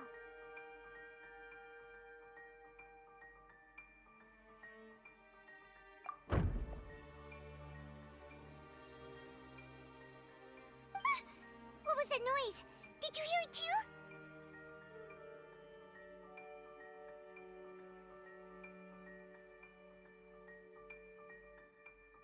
Not sure. Anyway, it doesn't seem like anyone's worried about it. 25! 24! 23! What's wrong, Mr. Linney? I can still hear you moving in there. I seem to have accidentally knocked over a decoration. I'm trying to fix it, but it's pitch black in here. I can't tell left from right. Never mind the decorations. There's no time for that. The show is what's important. No, that's unacceptable. I want my show to be perfect. Don't worry, we still have 20 seconds. Hear them counting? 19! 18! 17! 16, it seems things aren't 15. quite going as planned. I apologize. Stop everyone. stalling! Just have us happen. This has been like 2 minutes. That's We've all right. been watching I this. know it can be tiring to do such a long countdown. 10 seconds and change is still plenty of time. 10! Almost there now. Whew. Swapping 2 people is harder work than you might think. Even a master magician like me can't guarantee I'll get it right the first time. Hey, wait! Is this the back one? I can't tell. They both look the same inside. Huh? No, that's not it. I'll try again. Yeah, man. Hey, slow down! Honestly. 5! 4! 3! Whoops! That doesn't count! 0!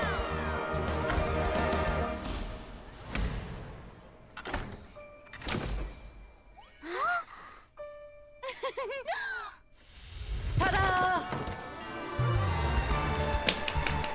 Well done. That's good magic, Jay.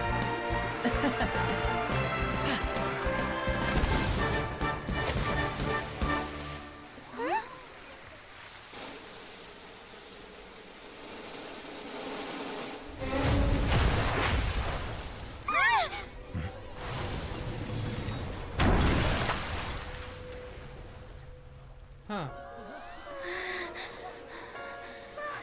What happened? I thought that guy moved out of the way.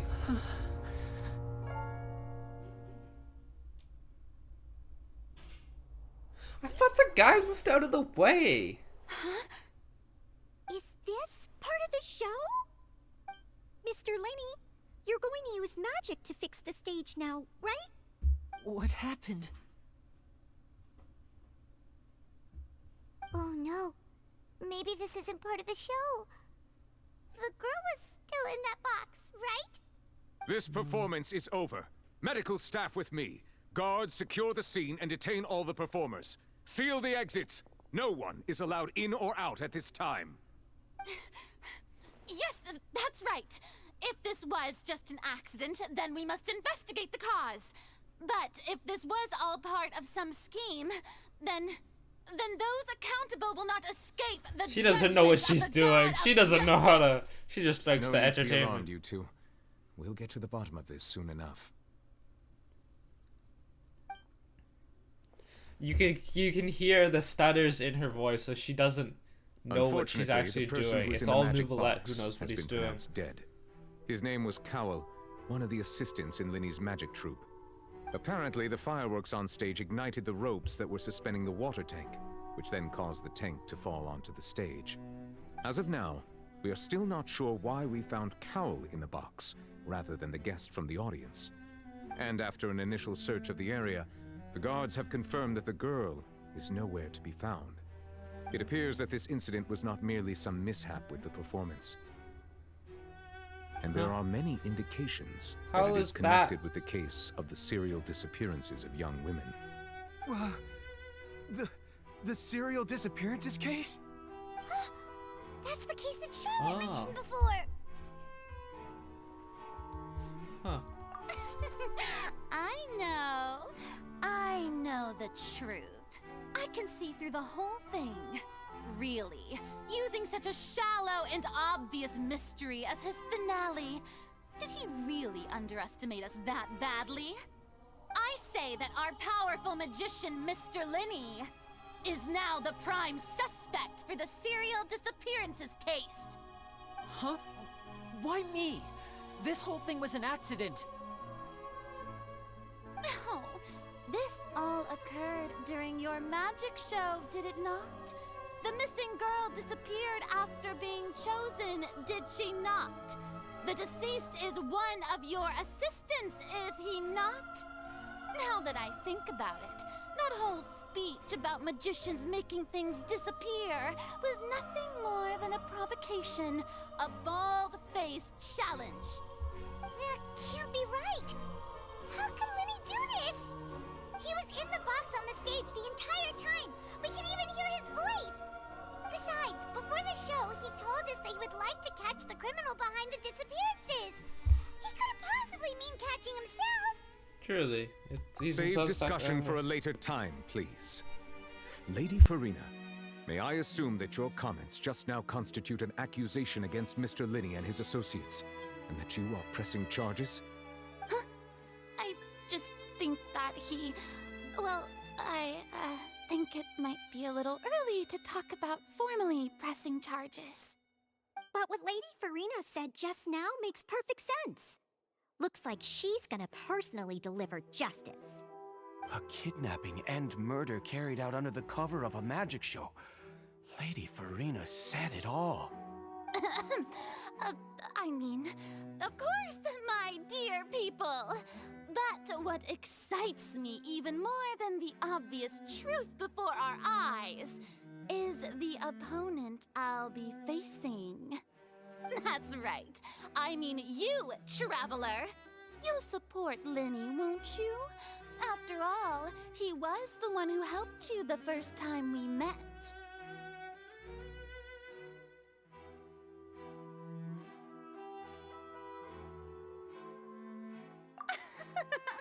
Then there's no problem at all. You know, the Traveler and I already had a duel the first time we met. But with Linney's help, our little duel ended in a draw. But draws really are the most boring possible outcome. So, no more draws. Between the two of us, there must be a clear winner and loser. And what better place to hold such a riveting showdown and decide the true victor than here, on the grandest of stages, the Opera Epiclese. Huh. It wasn't a draw. She obviously lost last time. I understand. Charges have now been pressed, and as such, a trial is in order. Well, Traveler, seems Lady Farina has set you in her sights. But putting her dramatic rhetoric aside for a moment, I would like to ask you, are you willing to act as Mr. Linney's attorney and defend him in this case? Yes, indeed. I am Ace Attorney. Let's do this. I've been watching, finished every season of Suits. We're all caught up. Played Ace Attorney. We got this. Linney and his troupe are all potential suspects and shall remain within the Opera House. The audience may begin to leave in an orderly fashion once they have been cleared by the guards. A day isn't that long. Let's see what kind of case this big-shot Outlander can build in such a short amount of time. I'm really quite looking forward to hearing it.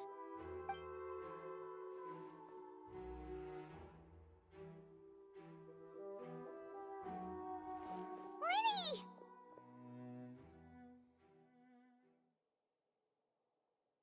Sorry about everything that happened just now. Were you frightened? Of course! Who wouldn't be scared after witnessing an accident like that? Yeah, I'm a little shaken up myself.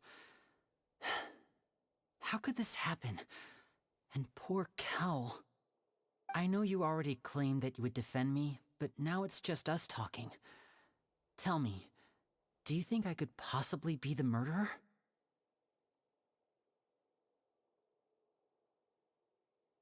Good to hear. Thank you so much for trusting me. I'm sure everyone sees me as the biggest suspect at this point. But if you ask me, the whole thing is mysteries layered upon mysteries, such that all that's left is confusion. I don't know whether what happened there on the stage was purely an accident or not, and I don't know why poor Cal was in the box. As for how that girl chosen from the audience could suddenly disappear, I'm afraid I don't have any answers either. If someone tampered with my performance, then we need to figure out what they did. Even a skilled and knowledgeable magician like myself couldn't pull all that off in just 1 minute.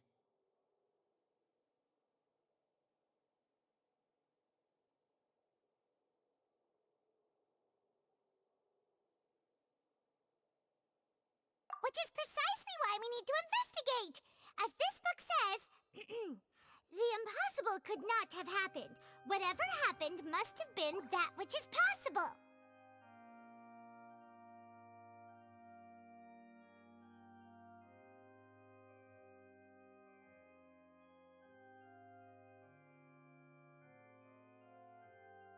Paimon bought them when we were reading at the bookshop in the city earlier. Pretty cool, huh?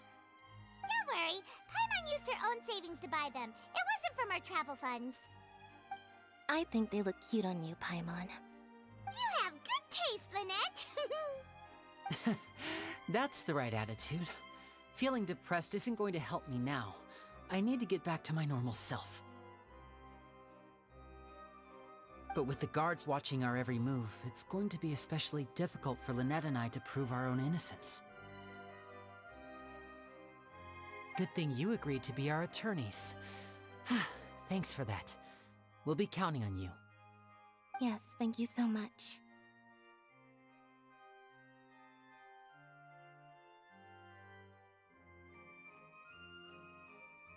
Yeah, just leave it to us. Oh, since we're going to start investigating, Paimon has a question first. Where did Lynette go during the performance? Ah, well, I'm afraid that would involve some of our essential trade secrets as magicians. The secrets behind our magic are past saving, Linny. Yeah. I suppose you're right. They're gonna get revealed. The truth behind our tricks is going to be important evidence that will be weighted during the trial. 'Tis truly a pity. As a magician, our magic show is a work of art. We've poured countless hours and spared no effort in perfecting it. But if revealing our secrets will help you uncover the truth behind what happened, then it will be well worth it. We should go somewhere else if we're going to discuss our magic tricks. We'll go speak with the guards, and in the meantime, you can go investigate the stage and the seating areas. Alright, let's go have a look while the investigation teams are still here. Detective Paimon is on the case!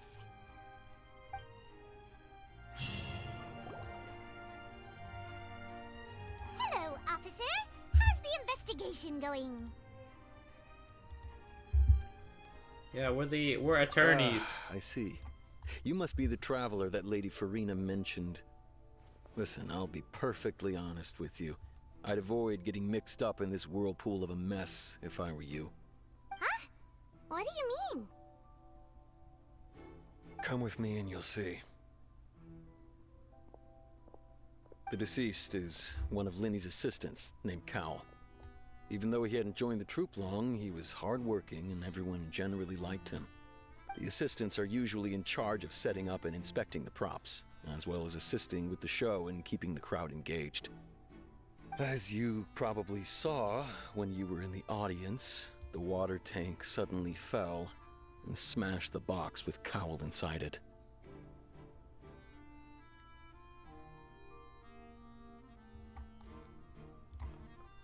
Yeah, This is the real mystery. We've already searched the scene and were unable to find any traces of the girl. However, if you look carefully, the box was positioned directly under the water tank. The ropes holding the tank were then burned by the pyrotechnics on stage, causing them to snap. All these factors lining up so perfectly makes it hard to see this as a mere accident. If anything, the more logical explanation is that the whole incident was intentionally planned, and Linny is the most likely person to have access to all these areas. But he doesn't have a motive. Are you both good friends of his? Well, You can't say we're good friends, but we've known each other for a little while. So in just a short time, he was not only able to win your trust, but even convince you to act as his attorneys. I know there's no such thing as magic.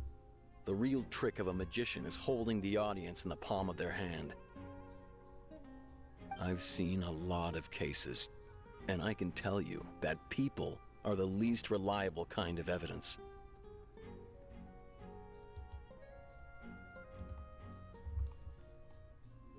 Yeah. Sorry, I tend to be pretty straightforward. Just know that I'm warning you for your own good. Anyway, you may investigate the scene of the crime yourselves if you're curious. Who knows, maybe you'll be able to come up with some new evidence.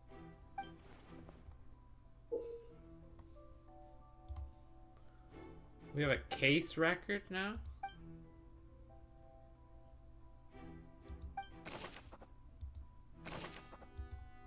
Huh.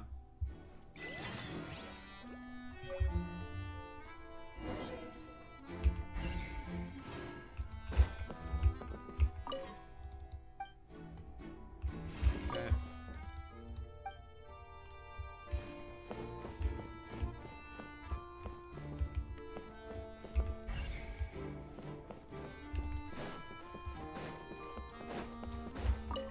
Maurice, what you got for us? What are you investigating?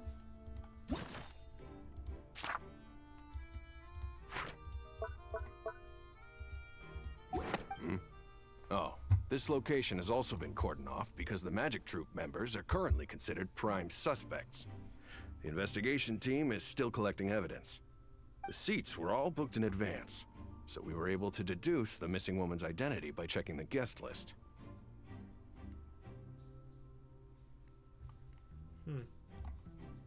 Sure, it's not like this is confidential information.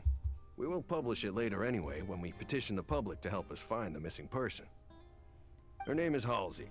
She's a painter from Fontaine who's made a bit of a name for herself. Apparently, she wasn't a regular at the Opera House, but she'd been feeling some pressure with her work lately, which made her decide to come see the magic show. The Magic Troupe members all claim not to know her. We have looked into her social connections. It seems that she has no personal grievances or conflicts of interest with the suspects. Simply put, she wasn't related to the Magic Troupe at all, which matches the features of the previous serial disappearances. Were the victims of previous cases also chosen at random? That's how it seems to us, in any case. Apart from the fact that they were all young women of around the same age range, there really weren't any other connections between them.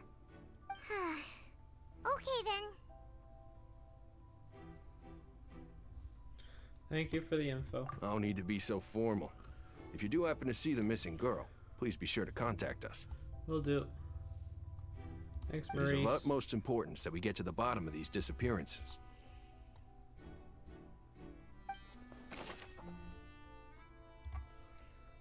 Alright.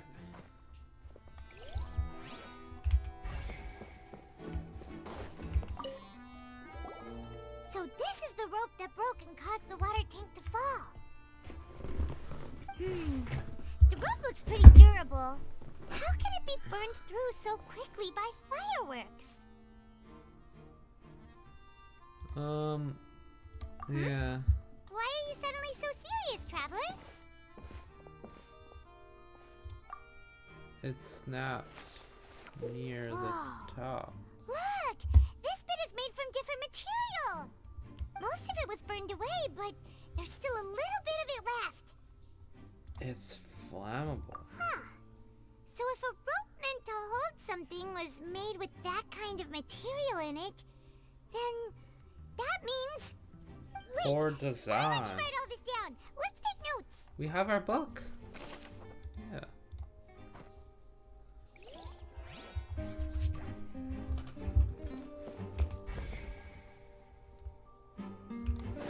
No more.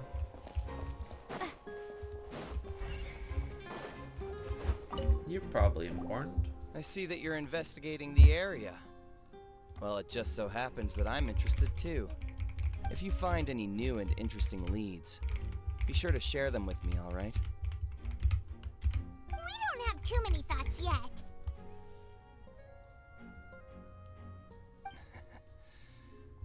Then why don't I tell you my hypothesis first? The way I see it, it all started with that loud thud. The thud? Oh, you mean the sound that happened during the countdown? Yes, exactly. It wasn't terribly loud, but I suspect that most people heard it. It's just that everyone was awaiting the results of Lenny's trick with bated breath, so no one paid it much mind. But now that the incident has happened, the thud has become an important clue. That makes sense. So, what do you make of it? I'm of the opinion that it may have been the sound of Lenny's accomplice. Lynette, perhaps. Jumping atop the water tank, or something like that. And when the pyrotechnics went off, she cut the rope, sending the water tank crashing down. But wasn't the noise we heard too loud for that? Perhaps the balance wasn't right, leading to a particularly rough landing.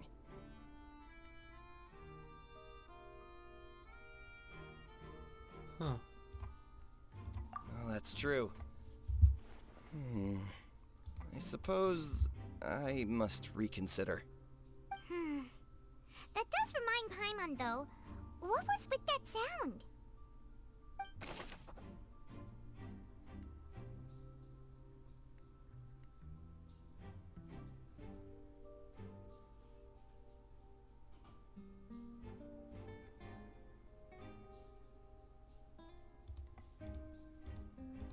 Strange sounds during the...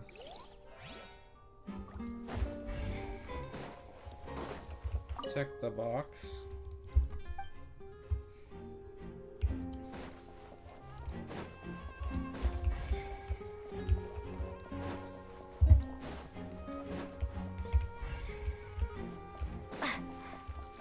One of these people.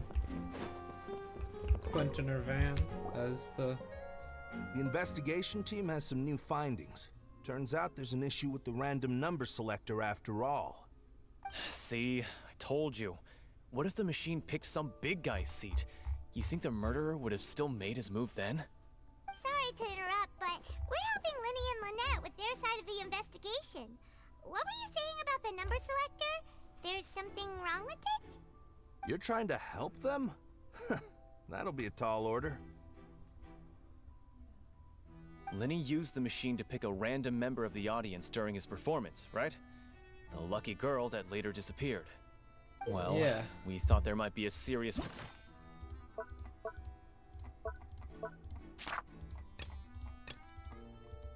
problem with the machine, so we had it taken away for further inspection. It turns out that the seat number it picked wasn't random at all. The machine picks that same number every time. I'm sure you already know that you have to make a reservation in advance to get a seat, regardless of whether it's a trial or some performance. In other words, Lenny knew would be sitting where from the very beginning.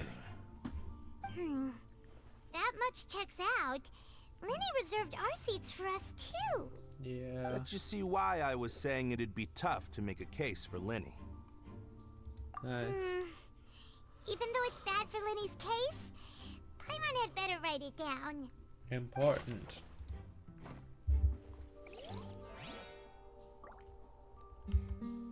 And then...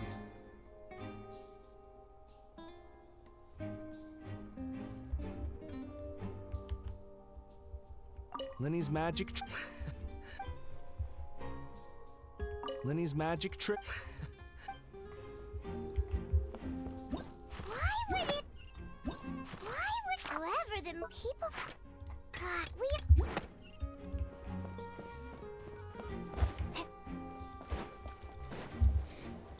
Why are we going all the way here now?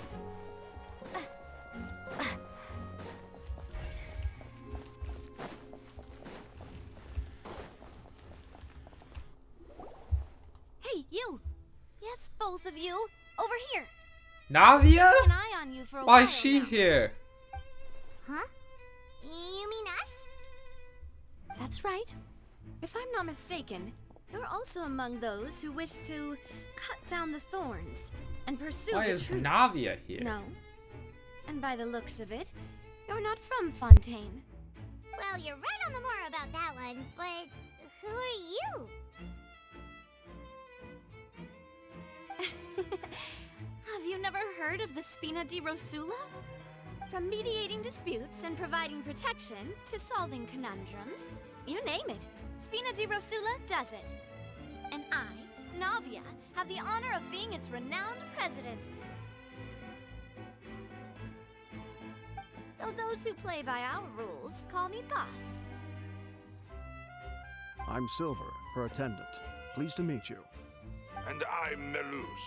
Demoiselle's various daily needs and affairs are under my purview. Huh? Boss? Demoiselle? What gives with the names? Well, I am the second generation president. Melus and the others are still used to my previous title. My apologies, Demoiselle. Should you prefer, boss, I will endeavor to use that instead. No need. You don't have to call me boss. Just Navia is fine. Okay, if you say so. Not that we're members of Spina di Rosula anyway. All merely trifling details. Never mind. Now, back to the situation at hand. That's right. I've always kept an eye on the serial disappearance cases. My interest stems from a matter back from my father's time. Judging from the look of things, I find Linny an unlikely mastermind. Really? We think so too! That's why we're looking for clues now. But how did you come to that conclusion? Intuition, naturally. My unparalleled intuition.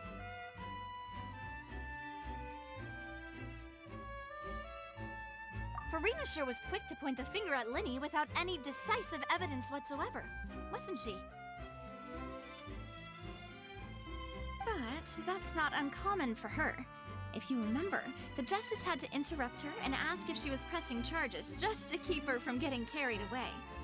Anyway, a trial begins the moment someone levels charges. And, of course, there was no way Farina was going to back down in that situation. Sounds more like you just don't trust the Hydro Archon. Well, what's your opinion? I must admit that she can be interesting at times, but liking her doesn't mean that I'll blindly agree with her.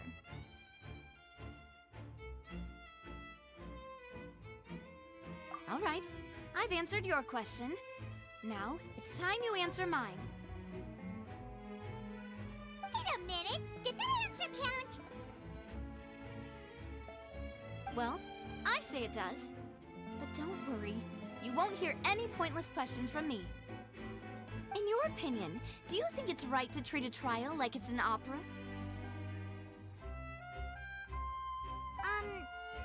Well? And why would that be?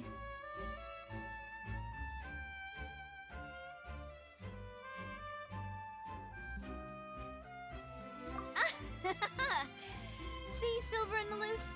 I told you they'd be different. Most astute of you, Demoiselle. I too think that the Traveler's response was most excellent. No matter how wonderful the script or how fervent the audience's expectations may be, the trials that go on stage here must be based in fact. And if that can be done, boss, then... All right, that's quite enough, Melus. Anyway, I like your answer. You passed with flying colors. Now, yay, we passed! Let's go! Which our joint investigation shall commence. You two shall be my assistants. Wait! Since when did we become assistants? Oh, well, I can be the assistant, sure. Or your companion, if you like. I'm really not that fussy. That's more like it.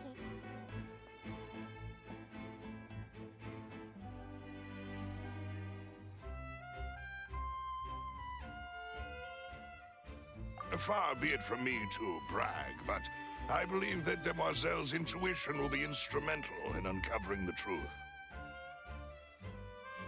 You wish to save a friend from false accusations, and we wish to unravel the disappearances.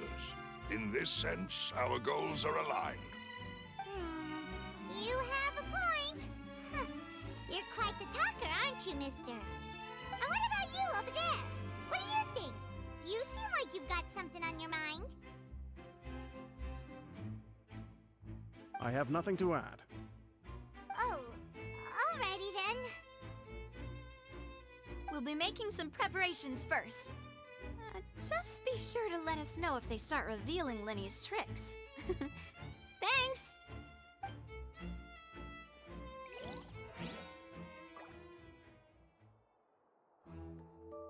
Why would it be... Why would it...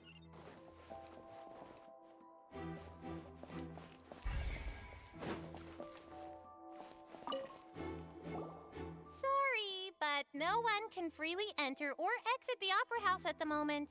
If you wish to leave, you must register your identity with us first. No, we're not leaving. We're representing Linny and Lynette as attorneys, so we're investigating the case. Were you always guarding this entrance? Yes. After the Chief Justice gave the order, everyone coming in or out must undergo a strict inspection. So, the missing girl couldn't have left from here. At least, not from that point on.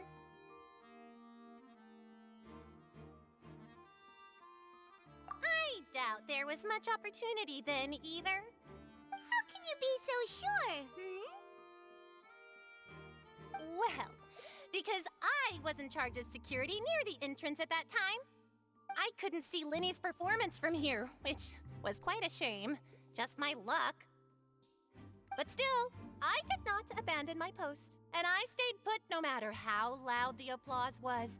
If someone had so much as even approached the door, I would have noticed it, let alone if they had tried to leave. We Melusines are good at that sort of thing, you know.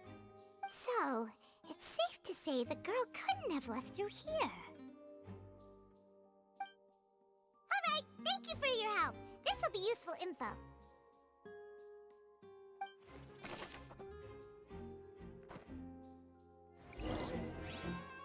We've checked everything of note here at the performance venue. Paimon wonders how Linny's discussion with the guards is going. Let's go see, shall we? Ooh, things are getting... Understood. Then I will be going with you.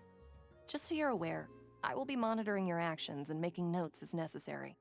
Very good. Thanks for being so agreeable. I'd pull a rose out of my hat as a gift for you if I could. You may spare the pleasantries. I'm just doing my job. You've arrived. Who's this? Me? I'm Spina di Rosula's guardian angel. If you've got a problem, I've got the firepower. Sorry, I got a little carried away there. Call me Navia. I'm a partner of theirs, and will be helping investigate this whole situation. And these are my companions. Would you mind if they join as well? Fine by me. Oh, new helpers? I would be most grateful. Well, let's just say we're tagging along. It's not every day you get to see the secrets behind magic performed on such a large scale. I appreciate your kind interest. Come with me. We'll be heading below stage.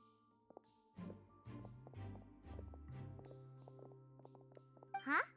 Below stage? Yes, a world of secrets is hidden beneath this magic box, prepared specifically for this switcheroo trick. But before I reveal everything, you should have a look first. Notice anything strange here?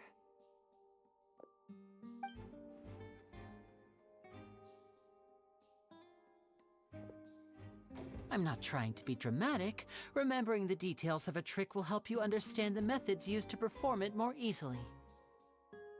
Huh. Weren't there balloons and other decorations here?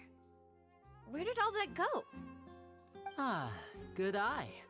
That said, you're still far from discovering the answer.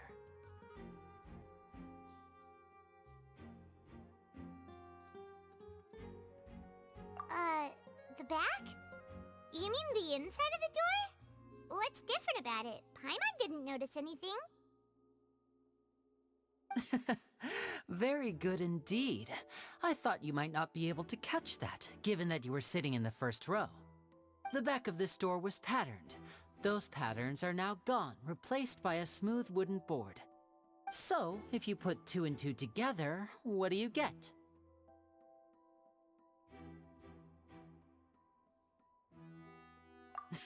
Exactly. All right, let's go. I'll tell you how it works as we head down.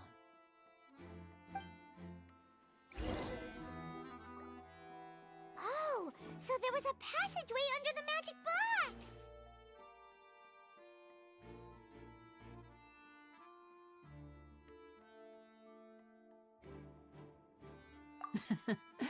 I knew you'd figure out most of it as soon as you saw this place.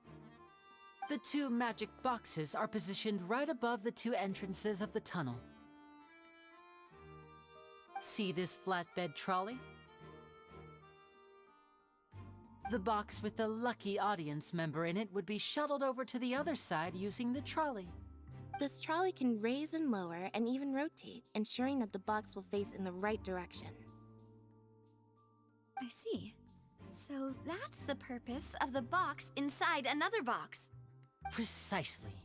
The inner box would descend after the audience member was put inside and be moved along the trolley, all while the outer box would remain on stage as if nothing had ever changed. So that's how you did it! Once the box was lowered, the trolley would store some energy through this device here, with which it would complete the rest of the steps. The audience member would only be able to feel some slight movements in the dark, and by the time she walked out, she would already be back on stage.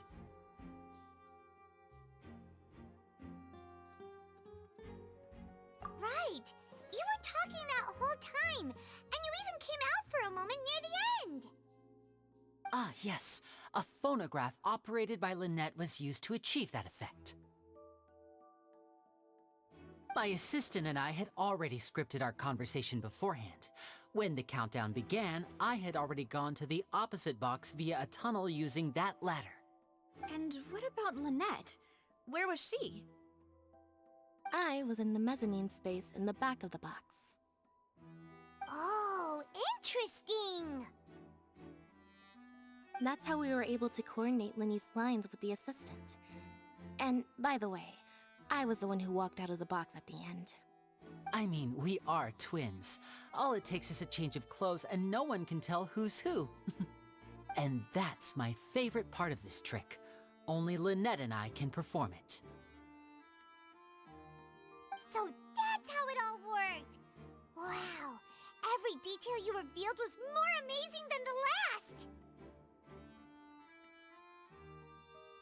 Lynette would briefly walk out of the box and then go back in, jumping into the tunnel and escaping before the box on the trolley could finish ascending.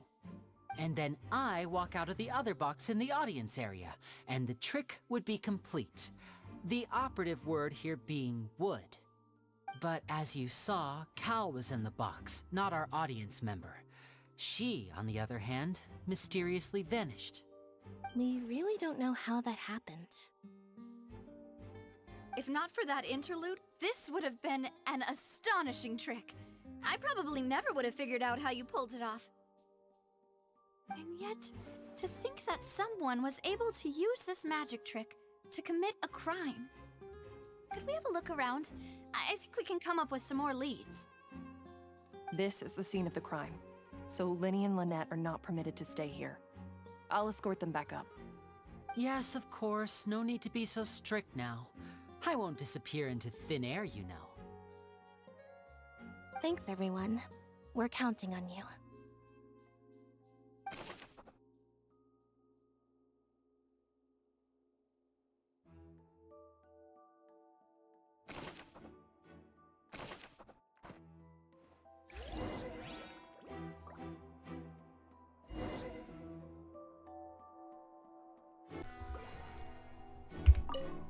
Alright, we search the passage.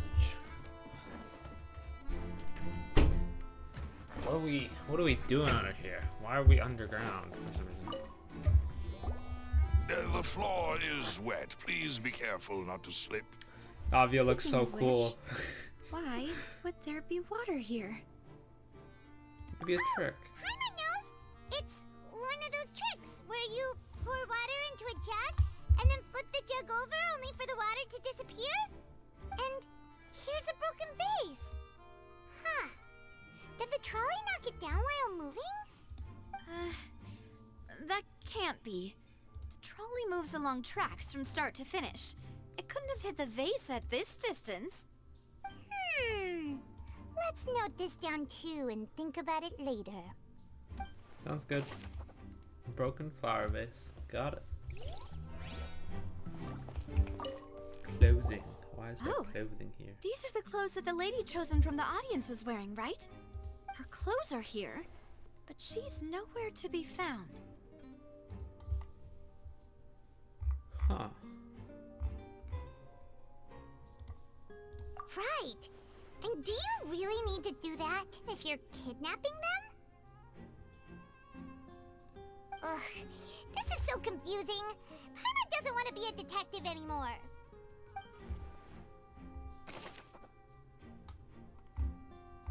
Huh.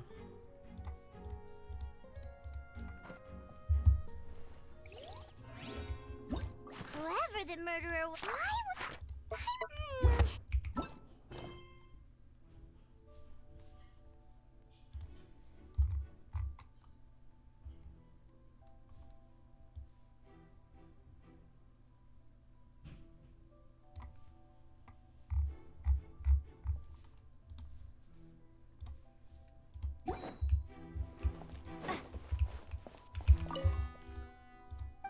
Huh. These storage boxes, nothing. The trolley.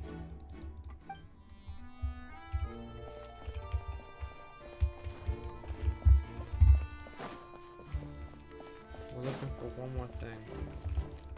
The clothing, base, whatever's here. Huh. What's this? Looks like a hook tied to the end of a rope. Huh? There's all kinds of odds and ends here. Interesting. Perhaps it was a prop for a different trick. But why would it have been left here? Good question. Whatever it is, let's make a note of it first. Drop and hook rope. Whoever the murderer, this is why would it the parkour and digging a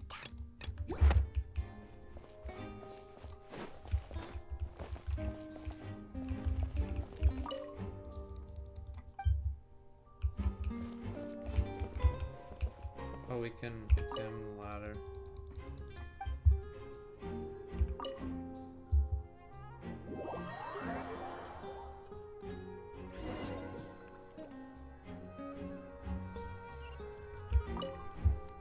Okay, so we haven't found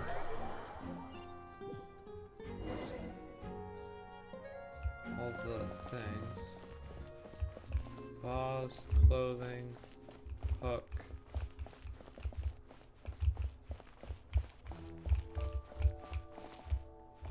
The tracks. Oh, shelf, nothing there. Storage boxes.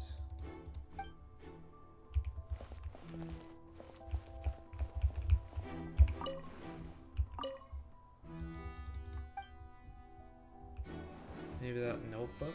Is that notebook? Nope. Trolley we've already examined. What is there to examine? The vent? Oh. What is this place? It seems someone could fit through here. Huh. Could this have been the suspect's escape route? Alone, perhaps. But if they had to pull another person with them, the space would be too narrow. But there are no other ways in or out of here. Other than to go to the boxes. You're right. Let Paimon write that down. Tunnel vent. Now we return. Okay, Seems we're there just we go. about done investigating down here. Yes, let's head back up. Return to surface level. Well, we've ascertained the state of the crime scene. Let's find a place to sort out our findings once Malus returns. Seems to me that there are several things that don't add up here. Apologies for the wait, demoiselle. So, what did the guards say? Did the criminal escape through the vent? They believe the odds of that are very low, since the vent leads to the Opera House's basement. The guards have checked the area carefully. No one left through the basement during the performance or after the incident, and no one was found hiding there. So the tunnels become like a secret chamber then. You know, like the kind you usually see in novels. Interesting. The plot thickens. Halsey's disappearance and Cowell's death are both quite inexplicable. No wonder Farina was so confident in her accusation. All the current evidence points toward Linny and Lynette. In other words, the charges are very likely to be upheld unless we make some considerable progress. Charges and then trial. So if the charges are upheld, they'll announce a sentence? That's right. This is how a trial goes in the Opera House. During the proceedings, the Chief Justice and the Oratrice will hear statements from both sides. That's right. This is how indemnitium is produced. The statements from both sides, the defenses from attorneys, witness testimonies, and even the audience's emotions will all be projected on the Oratrice. So she can watch her opera show. It's as if the Oratrice has its own will, and is a judge in its own right. This also precludes any kind of favoritism on the part of the Chief wait, it's Justice. Not that this has ever happened anyway. The Oratrice is the robot Once thingy. both sides right. have finished speaking, I thought the Oratrice Chief was Justice will make another his word final for decision. Fussilor, but that's fine. This too Sure, will be James used by the Farina, Oratrice but as a I'm gonna reference. call her Fussilor. What the Then, heck? finally, the Oratrice will be consulted by officials. The result it returns is the will of justice itself. Huh? So that machine is the one that actually decides? I thought Neuvillette called the shots. In practice, there is very little difference. Both have always come to the same judgment, which is why people have great faith in the Chief Justice. Ah, yes, the guards also asked me to convey that none of us will be allowed to leave this place before the trial. Huh? Why? Because we've chosen to act as the twins' proxies. That makes us persons related to the case. They're concerned that we might be colluding with outside parties, or that we might find outside help to disrupt the case. And even if that were not so, it could prove problematic if we happen to spread key information about the case ahead of time. I'm ready to break out at any time. Whoa! There's no need for that! Paimon thinks they have a point. That said, are they providing food? Of course. I just hope you don't mind the lack of options. I'm afraid that catering to all tastes is not in the cards, nor is any guarantee of balanced nutrition. In that case, let's just sort out our findings together here. Pity. I was hoping to take you to try some of Fontaine's famous desserts, too. I mean, what better way to properly think through our findings than over some tea and sweets? Huh. Breaking out suddenly doesn't seem like such a bad idea after all.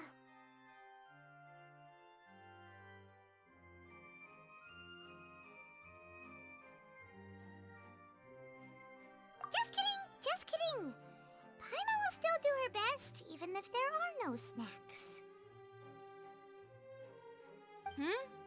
What do you mean, no snacks? Of course we'll have snacks. If we cannot buy some, then we'll simply make some. Huh? Here? But how? Understood, demoiselle. Everyone, please come with me.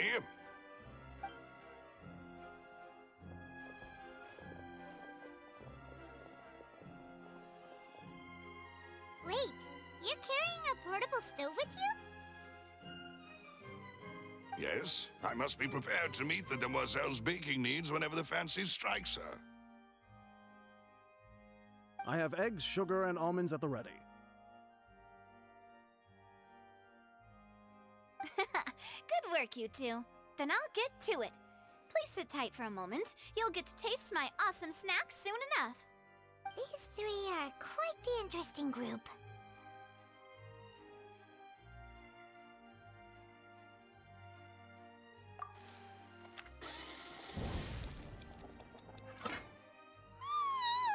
And Paimon thought it smelled good while it was still in the oven. Oh, it's even better now.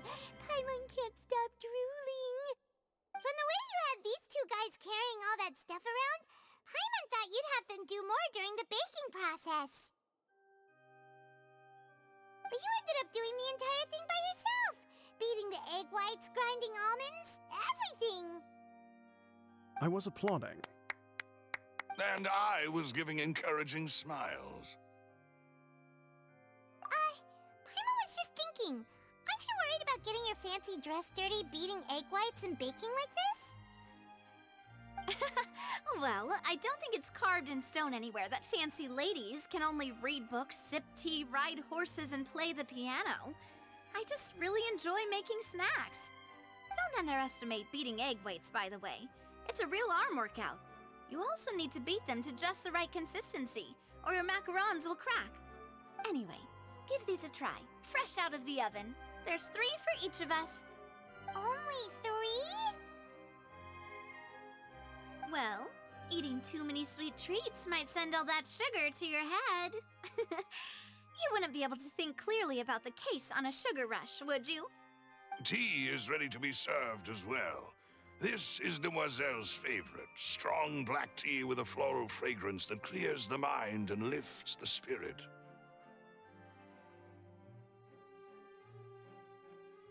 No need for concern. I'm merely doing as I should.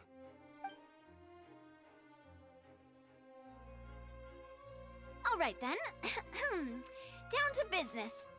As Paimon mentioned previously, the tunnel seems to be something of a secret chamber.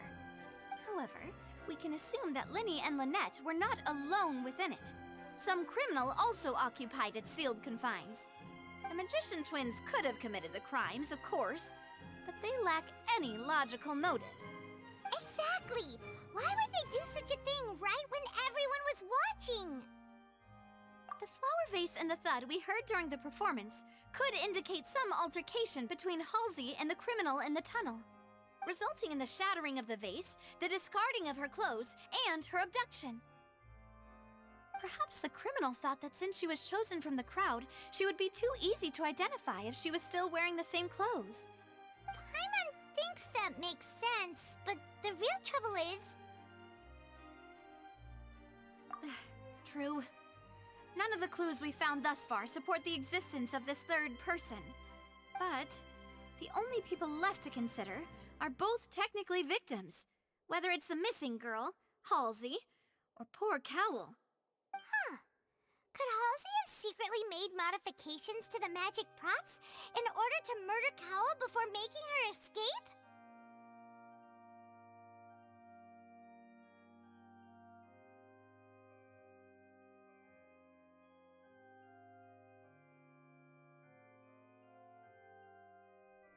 That's right.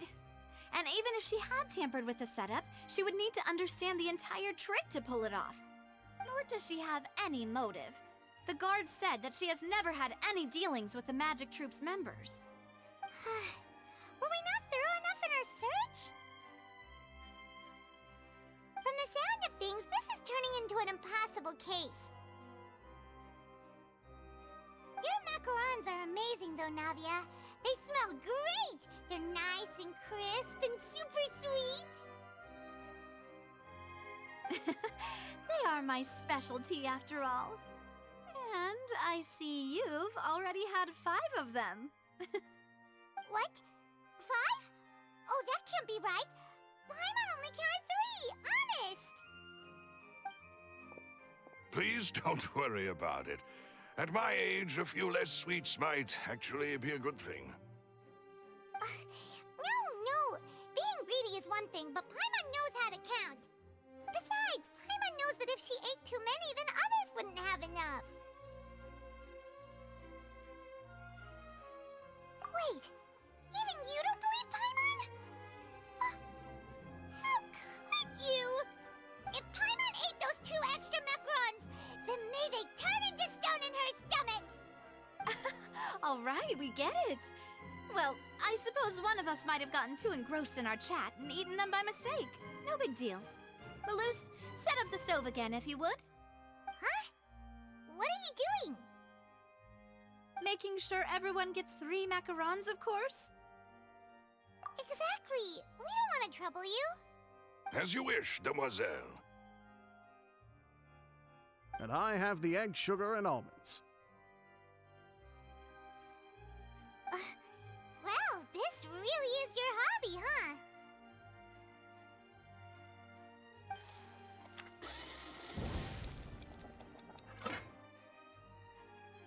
Well, that's it for snack time. I'm going to have another look around the area. I don't know what we're looking for yet, but we've still got some time. As attorneys, I suggest the 2 of you think the case over again. It would be awkward if you got all tongue-tied on stage during the trial. All right, thanks for your help and for the snacks. It was nothing. A small task for the Spina di Rosula. Silver, Malus, it's time to go. I'll be back if I find anything new.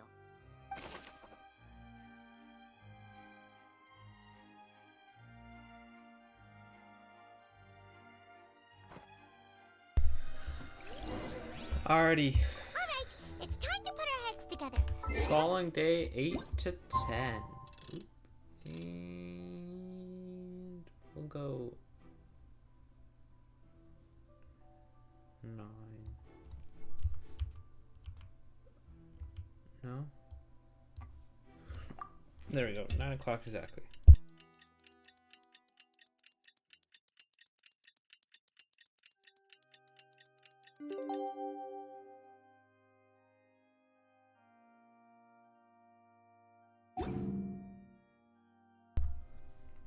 Have you ever... Got a achievement collection is important. Goldfish as pets? There's a lot of They're primos. very cute. Oh, the trial is beginning.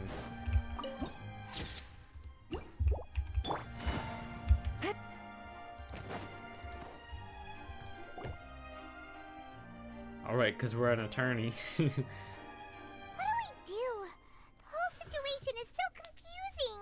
I do have some Good plan. thoughts, yes. Impossible things don't just happen. We'll get to the truth one way or another. Just relax. Even if everyone else suspects Lenny and Lynette, at least we will be supporting them from the stands. Besides, I doubt Farina understands any more about what happened than we do. Thanks, Navia. Well, we'll be going then. Best of luck to you.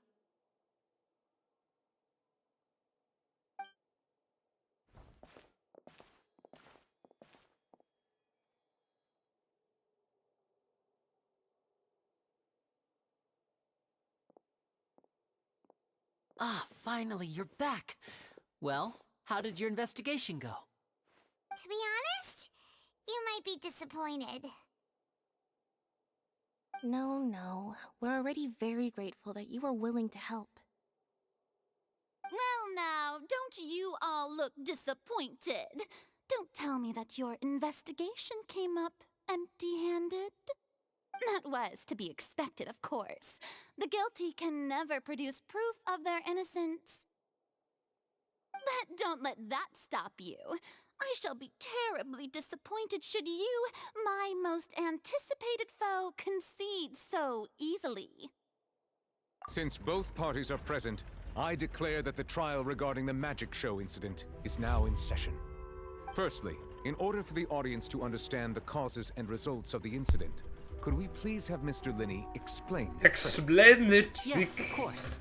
I will explain while Lynette demonstrates on stage. All the necessary items have been prepared. Are we sure demonstrating on stage is the right idea considering what happened last time? Thank you, Mr. Linney. In that case, I take your statement to be that you ran to and remained hidden within the magic box in the audience stands once the trick began, and thus could not have committed the crime. Is this correct? Yes. Yes, that's correct, Your Honor. In that case, I call upon the prosecution. Lady Farina, do you wish to refute his statement in any way? Why, of course I do. Allow me to take the first shot and break this case wide open. Mr. Lenny is clearly lying. What There is grounds? no way you could have been in the box the whole time if you were to abduct Halsey and murder Cowell. In fact, I'd say you were hardly in With that what box at evidence, all. man? That is simply your hypothesis based on the presumption that I'm guilty. Oh, is that so? And if I may ask, what did you hear while you were inside your box? The roaring countdown of the crowd, of course. That's how I kept track of the time and built anticipation for the finale. And you didn't hear anything else at all? Nothing that might leave an impression of any kind? No, nothing. I see. But when the count reached 30 seconds or so, there was a thud. One so loud that I believe practically everyone heard it. Huh? Hey, hang on. Something's not right here.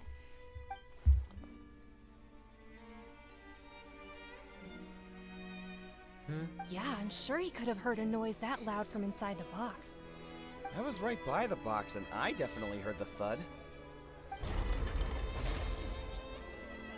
Look at those scales.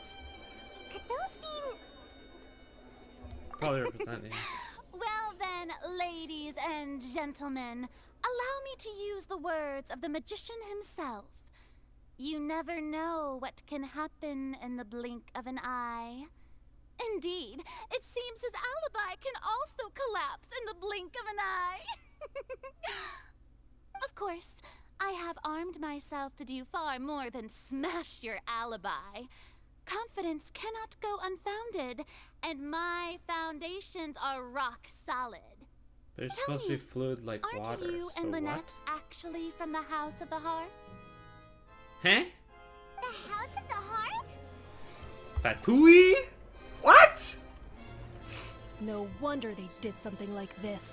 Wow, the hate on the Desnaya is crazy. I've got a feeling that what happened on stage probably wasn't just an accident. The entire audience That's is just irrelevant. Our identities have nothing to swayed do with what happened. instantly because of Indeed.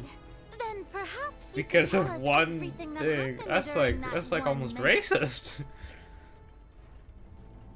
Your first priority is to prove yourself innocent after all. I'm sure there is little that needs to be kept secret now. Unless your script already has holes in it. The Outlander is speechless. My, oh my, don't they look flabbergasted? Now comes the infighting and discord, I suppose. This was almost too easy. Good thing I made all those preparations. Seems the all-nighter I pulled last night is really paying off. Hey, Linny. Why didn't you tell us this before?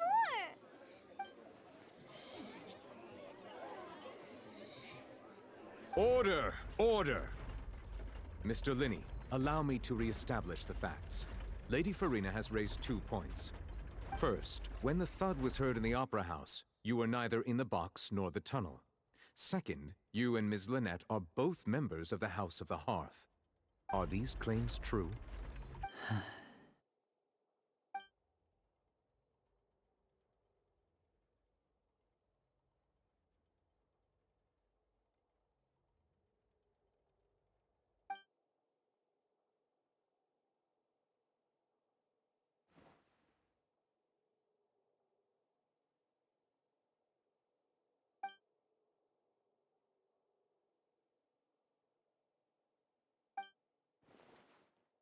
Please answer my question, Mr. Linney. I'm sorry. Yes, they're true, Your Honor.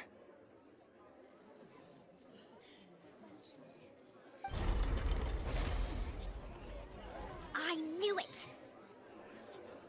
that's it. We might as well move on to the sentencing already. What should we do now? Granted. Permission to speak? In that case, what is your request?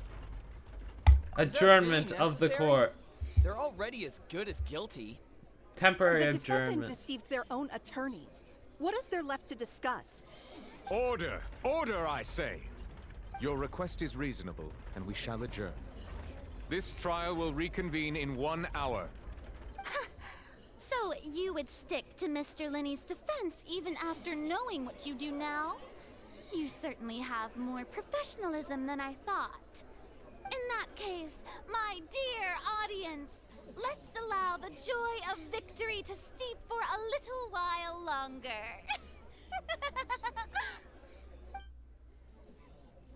I hate Farina and I love her at the exact same time. It's weird.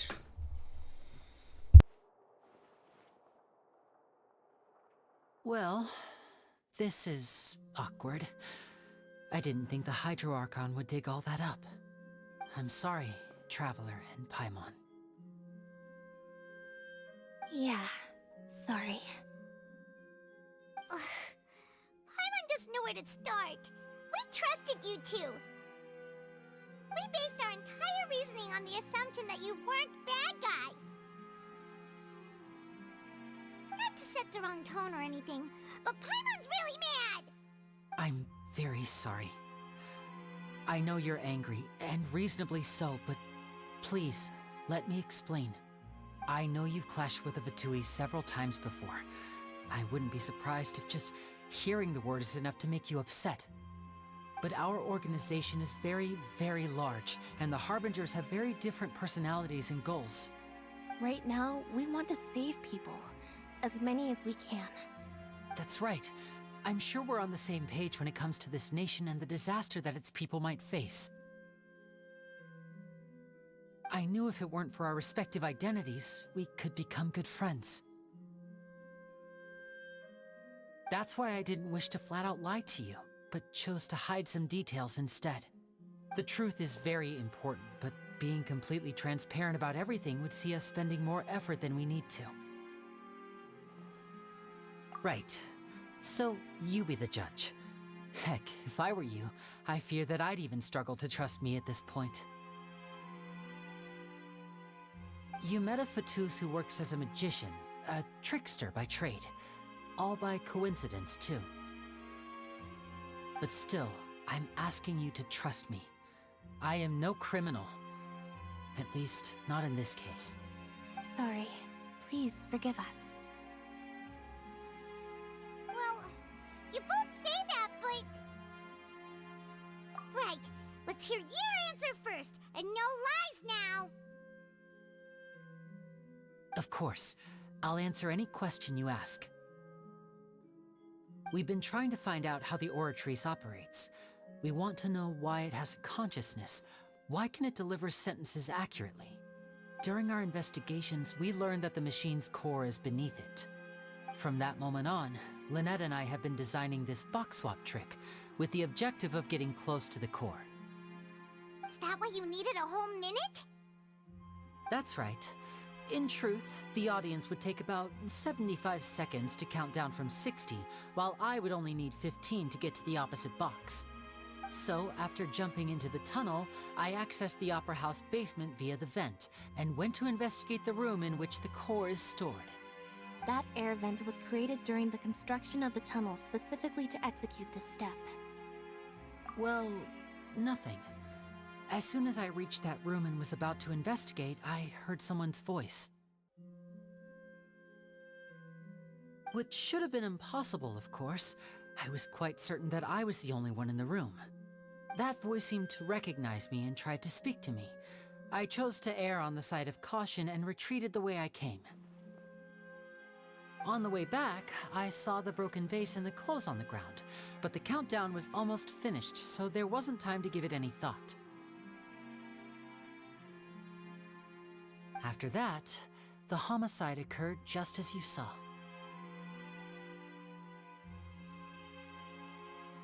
Well, that explains why you didn't hear the thud. Because of that prophecy I told you about, of course. We must know all we can about this nation's secrets in order to deal with that prophesized crisis. That's the only way we can save everyone. So, there you have it. The whole truth. I swear, I didn't hide anything from you this time. It was never my wish to proceed under this cloud of mistrust either. But like I said earlier, you can be the judge. If you want to leave because you don't trust the Fatui, there's nothing I can do to stop you. Well, Traveler, you decide. Paimon will follow your lead however you choose.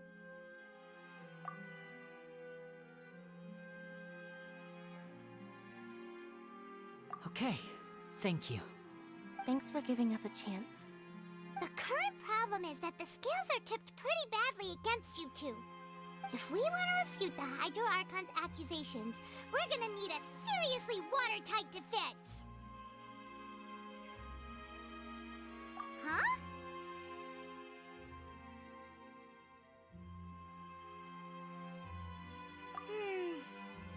Oh, Paimon thinks she gets what you mean.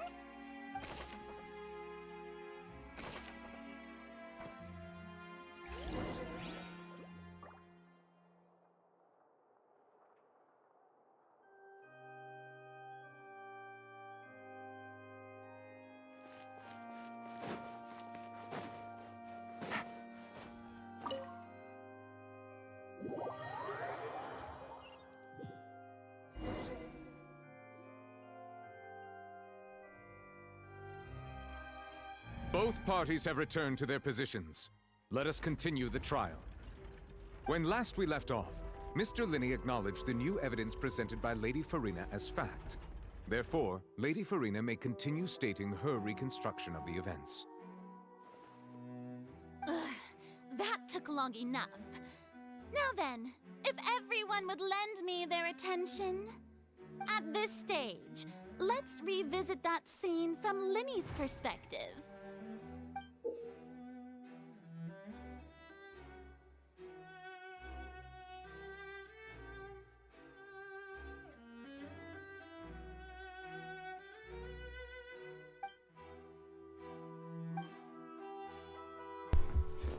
Alright, let's get this. Let's win this whatever mini game that we're playing. Furia versus. As the countdown began, he entered the tunnel. Okay. When the flatbed trolley passed, he opened the box and got into an altercation with Halsey, which caused the loud thud. He did not realize that this sound could be heard by everyone in the opera house, which is why he claimed earlier that he could not hear the sound. Finally, he used the vase to knock her out, before making her change clothes to prevent others from recognizing her. At this time, Cowell arrived in the tunnel, having heard that strange noise, and caught Linney red-handed.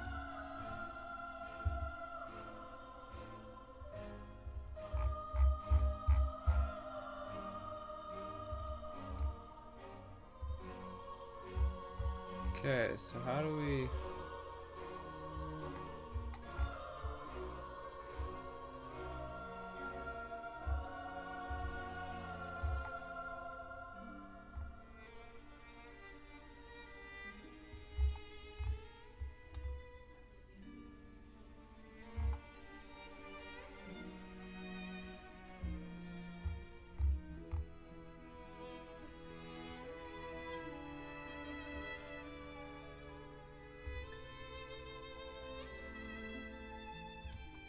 So Linney proceeded to knock him out too before stuffing him into that box. Afterward, Linney passed the unconscious Halsey to his accomplice through the magic box in the audience stands, before operating the devices such that Cowell's death would be ruled an accident. And there you have it. That's the truth behind what happened. Does the defendant's side have any objections to Lady Farina's description of the events? The key to refuting Lady Farina is the order of events. What, Lenny?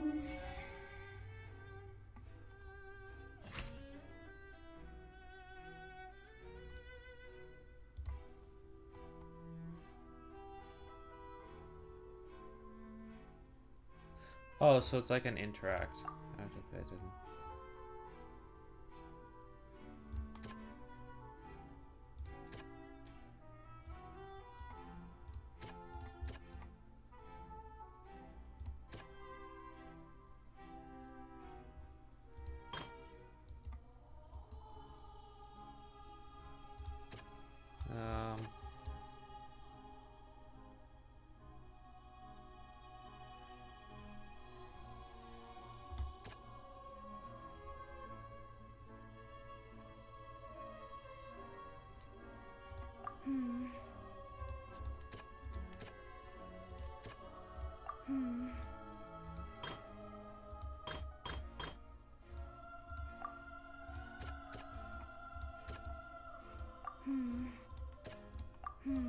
Or just...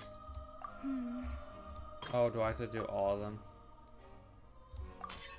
Oh, it's a successful He left via the vent after entering the tunnel. Okay. He couldn't have had that altercation with Halsey.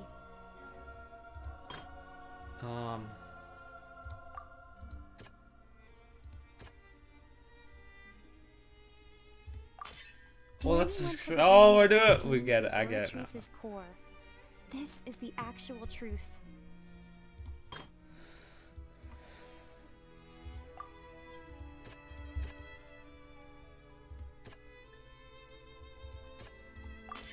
Lenny did not take part in the underground altercation. He only witnessed traces of the aftermath. Huh. Attention! Ace Detective! Yes! Why is it Paimon? But oh well. When the countdown started, Lenny did indeed go into the tunnel. But he immediately used a vent to access the Opera House basement, which is where the underground core of the Oratrice is stored.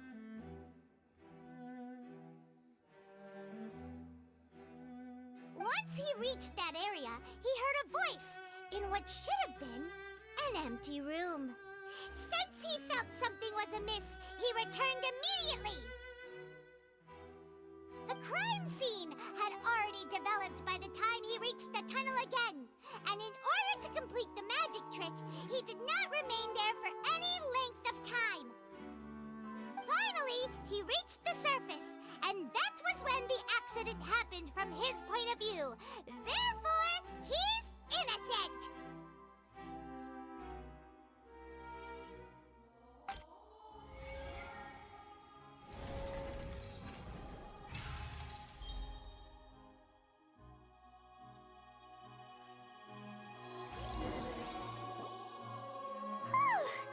Paimon did it! Paimon actually managed to say all that! Good job, Paimon. Well done. In other words, you believe that he knew nothing of the incident? That's right! Yeah. My reasoning? If that's the case, then if Carol hadn't entered the tunnel, who was the entire setup meant to kill? Assuming that what you say is true, Lenny only needed to kidnap the young girl to cause a new disappearance case. What would the point of killing someone on stage be? Oh, they have a point. That's right, you tell him! And that's why they're partners of mine. They've managed to turn things around. Oh, though, your denial is very strident, I'll give you that. But what proof do you have to back your claims?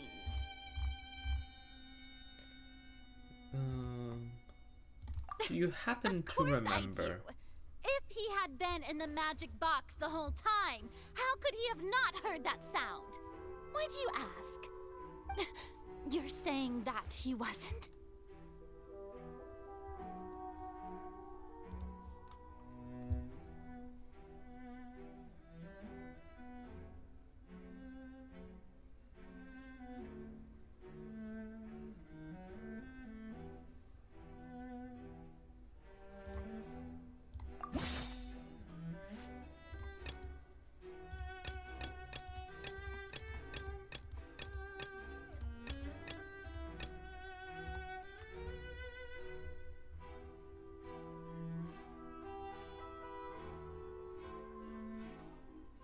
Huh.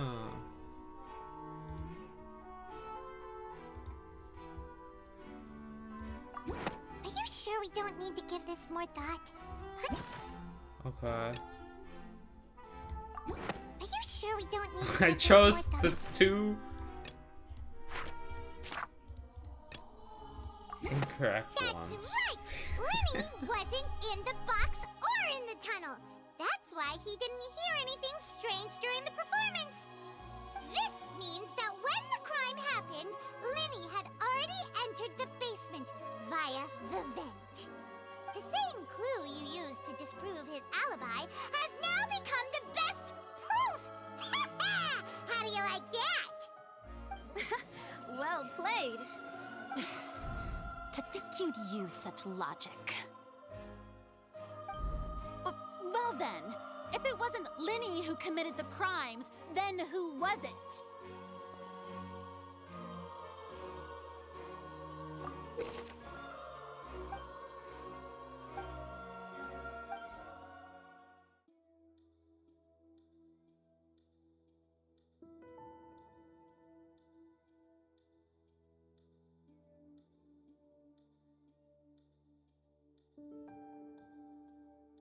Okay, so fireworks show.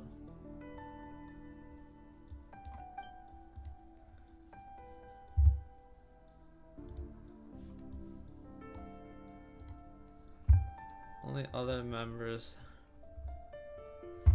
able to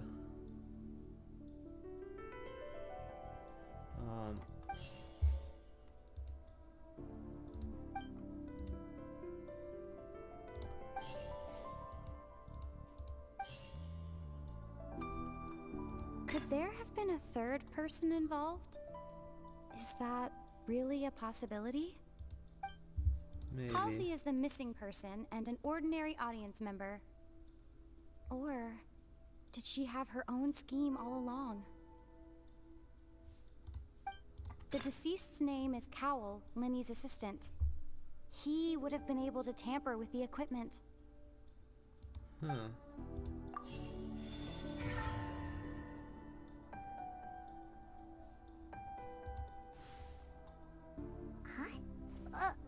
That can't be right. Are you serious? The killer was, in fact, Cowell! the deceased! Oh, is that so? How interesting! Let's hear your reasoning then. What I must do next is recreate the truth. What Cowell did, and how he went from would-be perpetrator to victim. No one entered or left the opera house through its entrances. So, where would the criminal have wanted to take Halsey? The deceased's name is Cowell, Lenny's assistant. Halsey's clothing was in the tunnel. So, there must have been some fear that she would attract attention. The sound we heard may have come from a clash between the missing Halsey and the criminal. Lenny was not in the tunnel at that moment, which it would have been tough for both people to fit into that. Halsey's clothing was in the deceased's name is Cowell. The deceased's name is Cowell. The sound we heard may have... No one entered or left. Halsey's clothing was in the tunnel. Hypothesis incorrect? Okay. Lenny was not in the tunnel. It would have been tough for both people. No one entered or left the No. It would have been tough for I'm so both. bad at this. Okay, there we go. No?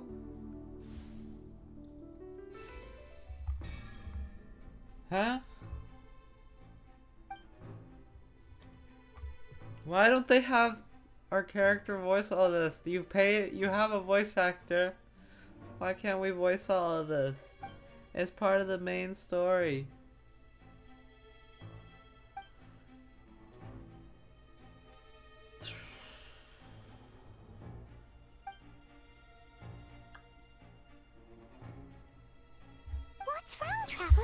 Are you still having trouble figuring things out? Where did Hazel go? I see how it is. So this was all just a bluff. And here I thought you had something to show for it. But it seems you're still far from the truth. Look, since we're at a dead end, why not consider a different track? Just like the trick as it transpired, the end result must have been utterly different from the magician's initial design. If only we knew how Halsey disappeared. Well, that would be nice, but the tunnel only has 3 exits, and none of them seem very likely. And it's not like this is a magic trick where you can just make a real live person disappear. You know, like you did from that water tank, Lynette.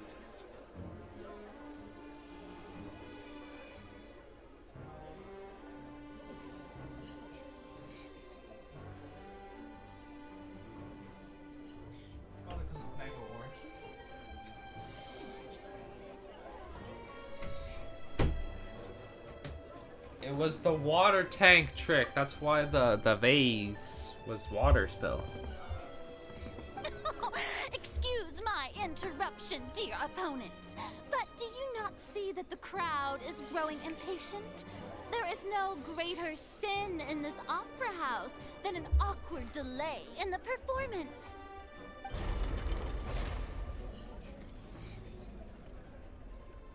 If the defense is unable to make further effective arguments, we will move on to the next stage of the trial. Hold on a second. Lenny was not in the tunnel at that moment, which gave the sound we heard may have come from a clash between the missing Halsey and the criminal. The deceased's name is Cowell, Lenny's assistant. The vase was not broken by chance. It was used to cover important evidence. The water.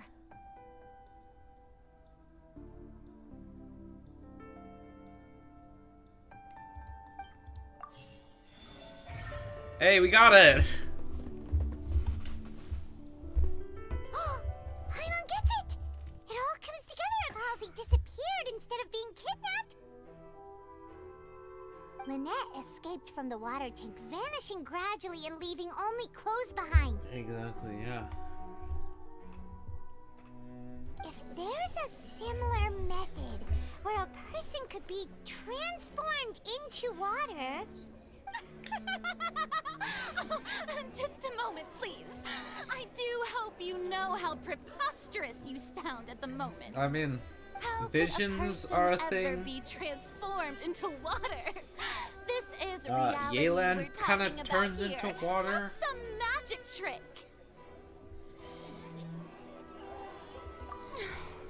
Must we really?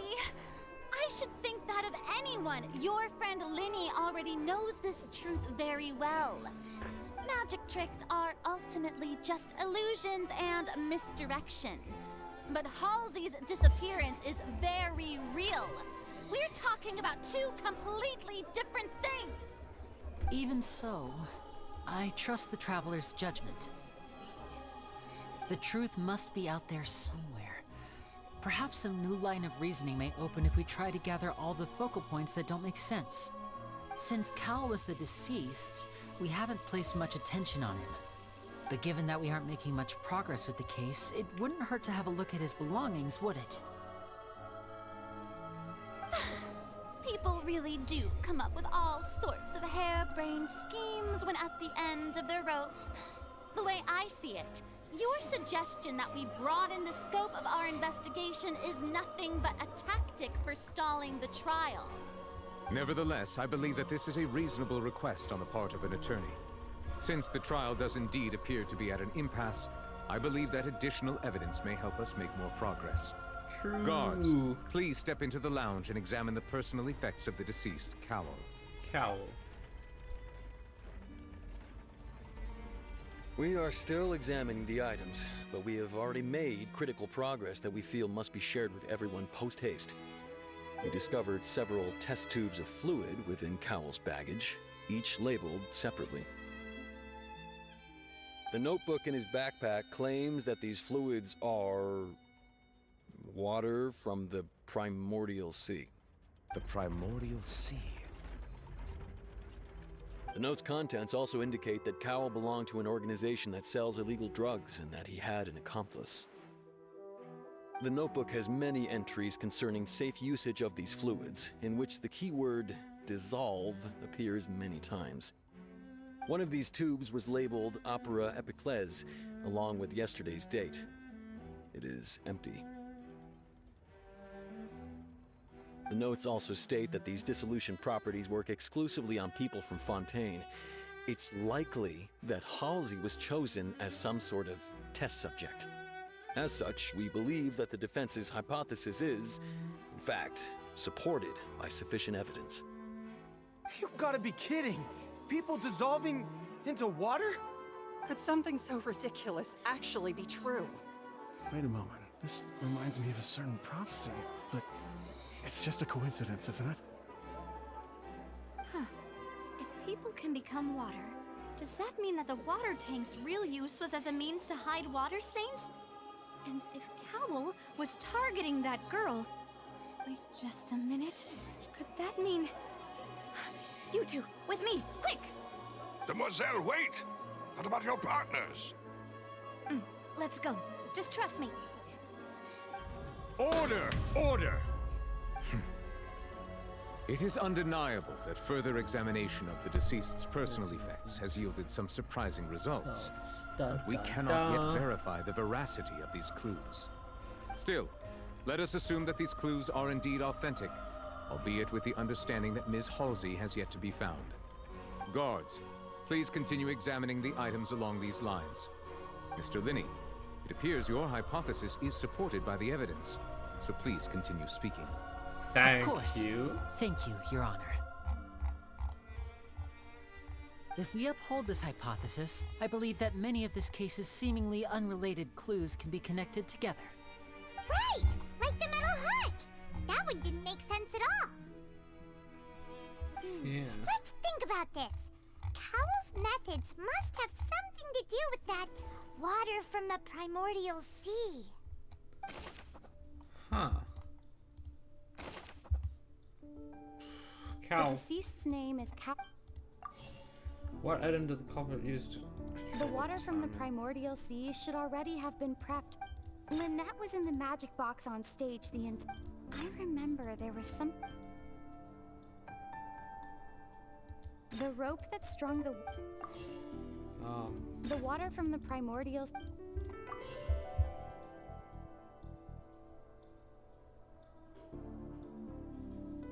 The rope that strung the water... Lynette was in the magic box on... I remember there was something else within the... No, incorrect hypotheses. The rope that strung the... And Lynette was in the magic box on... Now it seems like the hook rope... no. Now it Hook seems rope? like the hook rope was not meant for another magic trick, but was I remember there was something else within the inner layer of that box. It's correct. Let's go.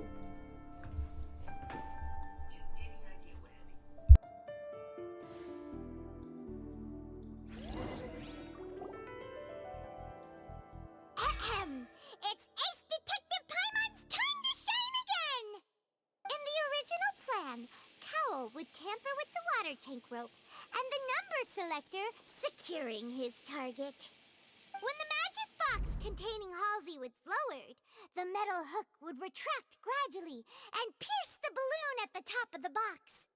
When the balloon attached to the box popped, the water from the primordial seed inside it would pour down and dissolve Halsey. Afterward, Cowell would enter the tunnel and break the flower vase to conceal the water inside the tunnel, with the remaining evidence being covered up by the water tank on stage.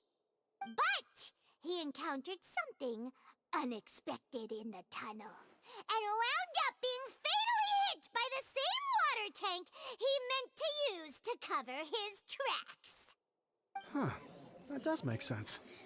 That actually links together a lot of the more confusing pieces of evidence.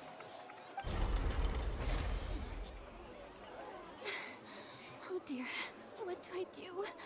Even I think they sound convincing now. Have I falsely accused an innocent person? What a humiliation. Now, it seems like the only point of contention remaining is the exact circumstances that led to Cal's death.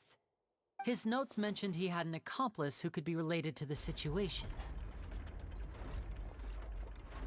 On that note, the guards have just contacted me indicating that they uncovered new evidence. I shall now invite him on stage to share it with us. Thank you, Your Honor. We were just inspecting the luggage of the other people involved in this case. And we found an identical sample of the water from the primordial sea among Linny's personal effects. What? That can't be. Oh, I see.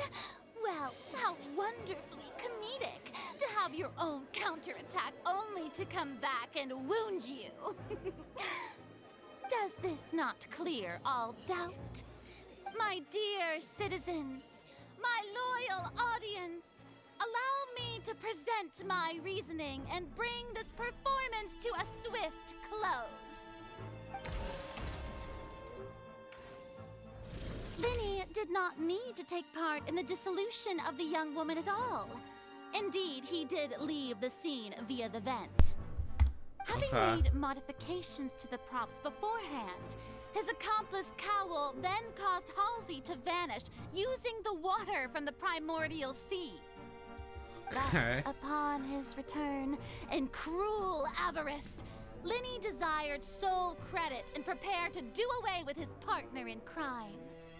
Ultimately, he knocked Cowell out, and the tool meant to cover the crime up also became a murder weapon.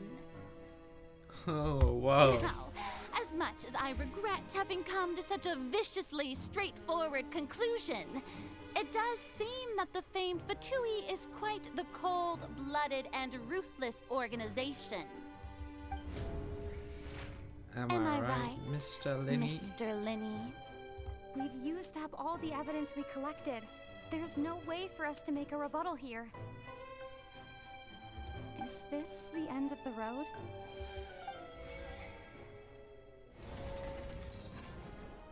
Oh no! Paimon can't think of anything either. It doesn't look like there's any way around this. Seems using the water as new evidence was too good a move. Oh, why did this have to happen now? I think we've all seen enough now, and we have ample witnesses to You haven't my done flawless shit! reasoning. You haven't done I believe anything! This is indeed the finale. Now then, my good, noble Chief Justice, should we not, in your view, move... Excuse me, everyone, but I must interject. Miss, I must ask you not to shout, and to respect the ongoing legal proceedings. Oh, come on. Don't be hasty. I have a good reason for interrupting, you know. Now, would anyone here like to take a little break from all this debate and see a little magic? I'll show you an amazing trick. What if One they that just can said bring no? a young woman who has disappeared back in the flesh, right before your very eyes. Please, do the honors, Mr. Linny, if you would be so kind. What in the world is she saying? What's No in the offense, world? miss, but miracles like that are beyond my scope as a magician. Come on now, don't be silly. Magic is all about misdirection, isn't it? It often conceals the truth while presenting a fascinating illusion. But once everyone believes the illusion, can't magic reveal the truth to them once again? And wouldn't such a trick be the most marvelous finale to today's performance? Come on, Linny and Lynette. Give it another go. Don't worry. Spina di Rasula has made the necessary arrangements on your behalf. But, as the magic makers and stars of the show, I think I should leave the final performance to you. I understand.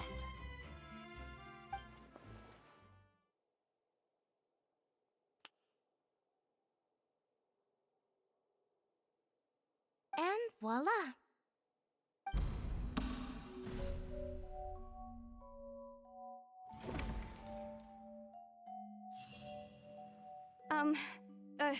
Sorry for the interruption. Wait, isn't that Halsey? So the whole thing about people dissolving wasn't true after all? To be clear, I'm only here because this person told me that if I testified, the merit of doing so would lessen my sentence. I was hiding outside this room listening to the proceedings because I was afraid that I would be the one put on trial. I was just feeling happy that no one had noticed me, and then before I knew it, she caught me. That'll teach you to underestimate us three. Where should I begin? I'm sorry. I'm the one who killed Cowell. I admit it. What? Why? Firstly, my name isn't Halsey. It's Lillian, and I'm originally from Mondstadt. I heard that Linny's show was gonna be a real thriller, but I missed the chance to buy a ticket, so I stole one. That's how I make a living. I steal stuff here and there, and I'd never been caught before. But I was noticed at the harbor a few days ago, and I barely got away. Linny was the one who caught me in the act. Hey, no wonder you look familiar. So you were the thief! Liddy even mentioned that you were pretty skilled. Well, and I thought that would have been the end of it, but then the number selector chose me. He even mentioned the Fortress of Meripede. That's a prison, isn't it? So you can imagine how shocked I was. I thought he was on to me for sure. So I played along with the show while looking for an opening to flee, but then I got water poured on me for no reason, and then someone jumped into the tunnel to nab me. I wasn't going to take that lying down, so I knocked him out and stuffed him into the box. There was nowhere to run from there, though, so I had to change my clothes and hide in a box containing performance costumes. I slipped out after the first guard arrived at the scene and continued hiding inside the opera house. Can a person even hide in there?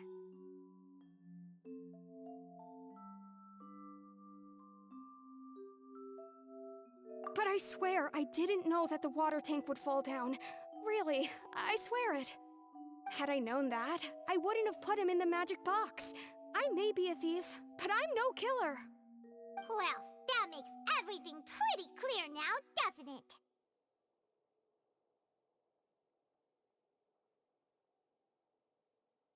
This time, we need to tell the entire story from Lillian's perspective.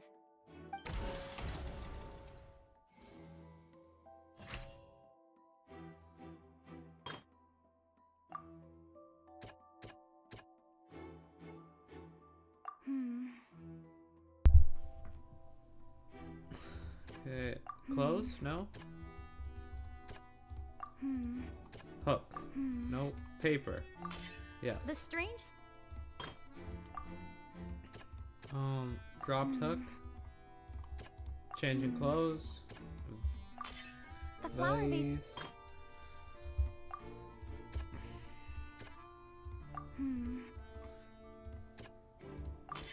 Lillian was afraid that she would be recognized if she left, so... And it's Ace Detective Paimon time! Yeah. Having been selected out of the blue, Lillian panicked. Her panic only intensified after she entered the tunnel and had water poured on her head. So she kicked the door open, producing the thud we all heard. Hearing the commotion, Cowell leapt into the tunnel, only to discover that Lillian had not dissolved. He did not know that Lillian was not from Fontaine, but was a thief who made her way in by stealing a ticket. Huh. Mistakenly believing that the water from the primordial sea needed time to take effect, he tried to force Lillian back into the box. The two broke the flower vase during the struggle, but Lillian came out on top, knocking Cowell out and putting him in the box. With no way of escaping, she changed her clothes and hid in the costume trunk until the performance ended. Thank you, Paramount.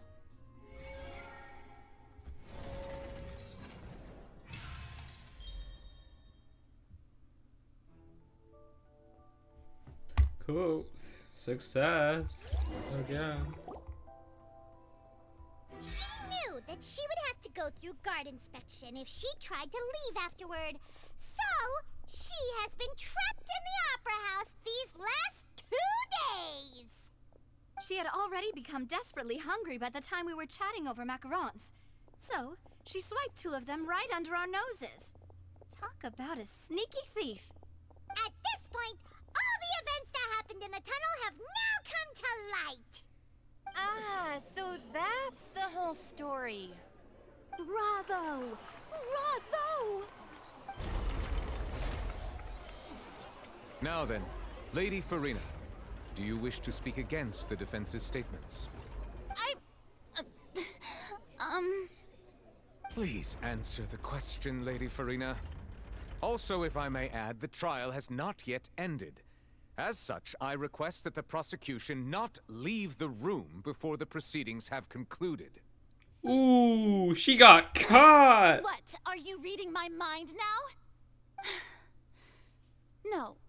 I have no further arguments. Oh, I admit no. defeat. But really, could you at least have left me with some dignity? Wow. Look at that. She's like a deflated balloon now. If there are no objections, then as the Chief Justice of Fontaine, I shall once again repeat the full sequence of events. The actual perpetrator of the serial disappearances, Cowell, selected his next victim from the audience reservation list. With some modifications to the selector, he could ensure that the pre-selected young woman would be chosen. To cover up any evidence while committing the deed, Cowell thought of allowing the water tank to fall, which would conceal the water left behind after the young woman was dissolved. He also tampered with the rope suspending the water tank, using the fireworks at the end of the performance to cause the tank to drop and hide the watermarks. He poured the water from the primordial sea into a balloon during the preparation of the magic box, and stuck it to the box's lid. Finally, he passed the prepared hook on a rope through the gap in the magic box's door when bringing the young woman to said box. When the magic trick officially began, the box containing the woman was lowered into the tunnel, tightening the hook rope and bursting the balloon containing the water. If all had gone to plan, the young woman would be dissolved at this time. However, Lillian was not from Fontaine, and thus fled the box with a loud noise. Realizing that there was trouble, Cowell entered the tunnel and met Lillian. Thinking that the waters had not yet taken effect, he decided to proceed. However, his opponent was more capable than he thought, and he was overcome, knocked unconscious, and placed into the magic box, and thus became his own final victim. Lillian, according to her own statements, then changed clothes and hid until the performance ended, before hiding in other parts of the opera house. As for Linny, he was in the underground structures within the opera house, and was thus ignorant of these happenings. From this reconstruction of events, we can conclude that Linny, the accused, is in fact innocent. While there is much in Linny and Lillian's conduct that should still be investigated separately, this case, at least, can be handed over to the Oratrice to make the final decision. Oh, it's like the Hawkeye Starvale summons.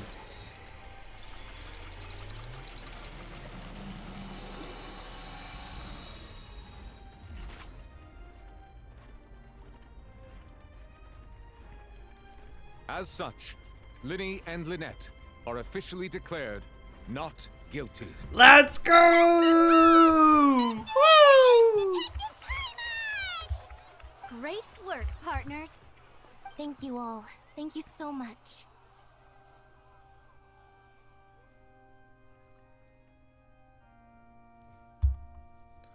Next, I think we deserve an explanation, Guard Vaughn. How did you find the water from the primordial sea in Linny's baggage? Ooh. Your discovery caused me to make a serious mistake, you know. Or was that not a discovery, but false evidence that you dared to bring before this court? I suspect that the accomplice mentioned in Cowell's notes was not Linny, but you, yes?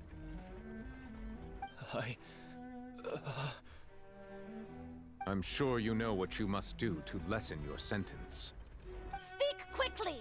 Unless you want to earn yourself a one-way ticket to Coupon Town. I was just following orders.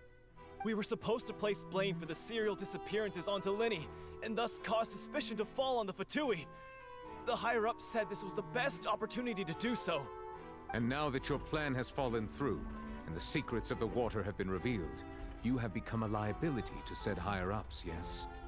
Therefore, you would be wise to tell everything you know, and seek the protection of the guards.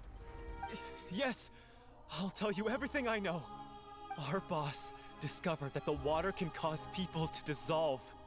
It can also be made into a potion, which when extremely diluted, can cause people to experience unforgettable exhilaration. We've been in this business for a while now, and have made decent more off it. The disappearances were also the boss's idea. I mean, this is the boss we're talking about.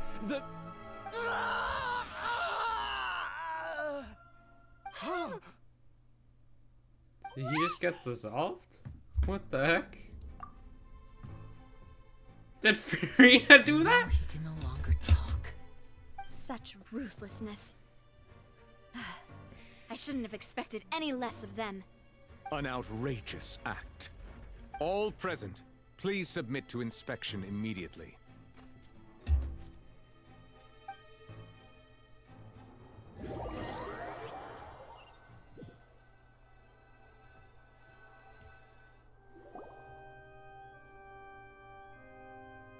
So, we're just going back now? The problem has been solved, Paimon. Traveler, Paimon, please wait. Yes. Okay, Linny, what do we need to talk about? Linny. I know you may not want to speak to me right now. Maybe you don't even want to look at me. But still, let me thank you again for defending me to the end.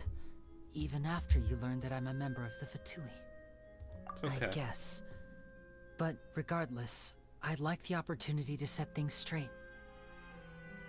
I didn't approach you with any ulterior motives or ill intent. I've spoken to you as myself, just plain Linny this entire time. As for why I'm a Fatus, it's because the goals of the House of the Hearth align with those of an orphan like me.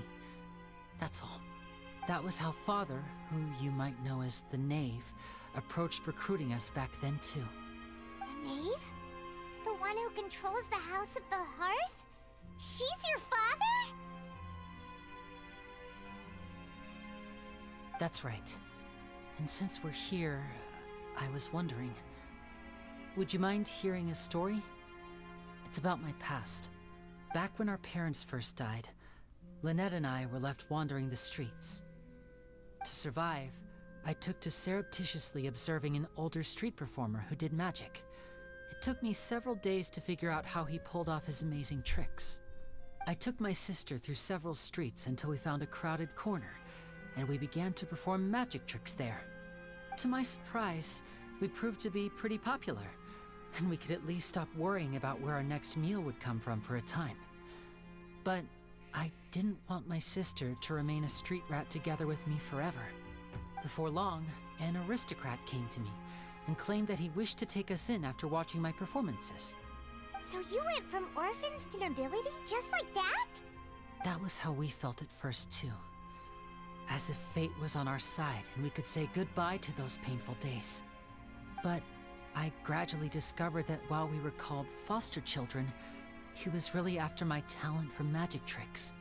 He would constantly take me to all sorts of banquets to garner attention, which he would then use to expand his social circles.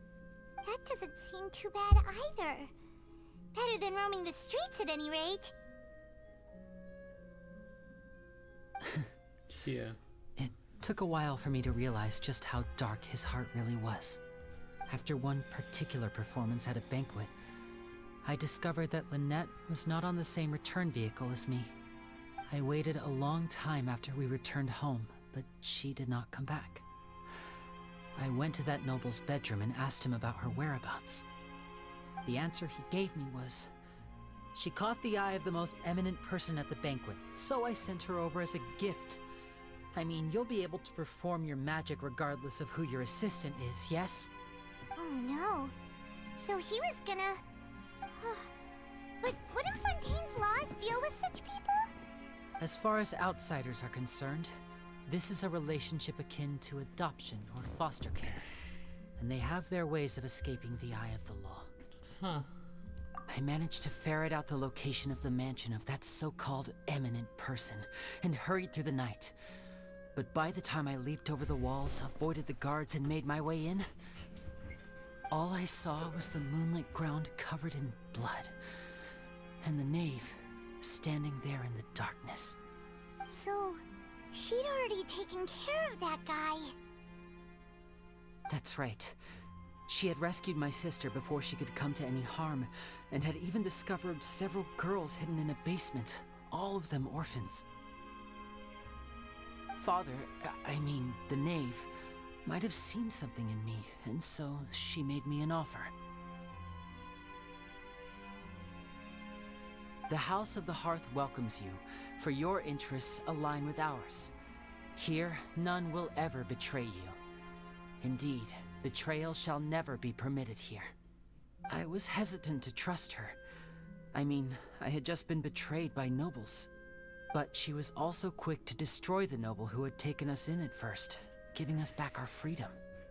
Oh, so that's how the two of you joined the House of the Hearth. It's all in the past. She has her own plans. She has gained permission from the Tsaritsa to first use the Gnosis' power once she obtains it. She plans to use it to find a way to break the prophecy and save Fontaine. So, she believes in that prophecy too? That's right. The whole House of the Hearth is currently working to combat that crisis. Today's case has also proven that people from Fontaine can indeed dissolve into some sort of water, thus further supporting the prophecy. All of us house members here, Lady Arlecchino herself included, are from Fontaine. We won't give up on defending our homeland. To us orphans, the only connection we have left to this world, apart from our family, is our homeland. So, from small deeds like distributing magic pockets to huge schemes like stealing a Gnosis, everything is aimed at dealing with that prophecy. Oh. I'm sorry. It's alright. I understand. You know? The only thing like, I can do is relate all this to we've been hating on the Fatui. Understand that There's even been as a member of the house, 4 of them, and never now stopped making my 5 own with decisions, and that I believe what the I'm doing is Nav, right. If you should however you need say it. anything at all in the future, feel free to find me. I will do my best to help you, as plain Lenny. I understand. Thank you, Lenny. Bye, Lenny. Bye. Oh, we get to go to talk with Navia. Yay. A twist of great magic. Let's leave this opera house. Oh, we have to go out this way. Right. Those doors open automatically. Take it easy.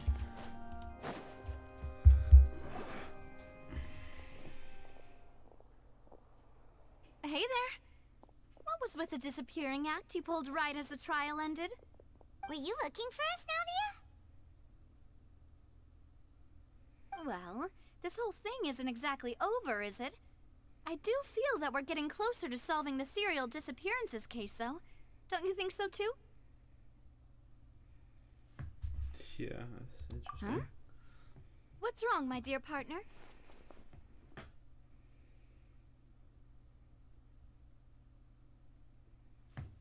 Besides, are you sure we're the ones who can crack a case that's been cold for decades now?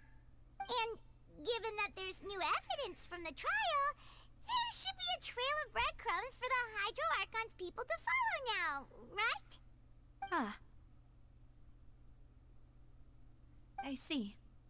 Well, I won't lie. I'm a little shocked to hear that from you.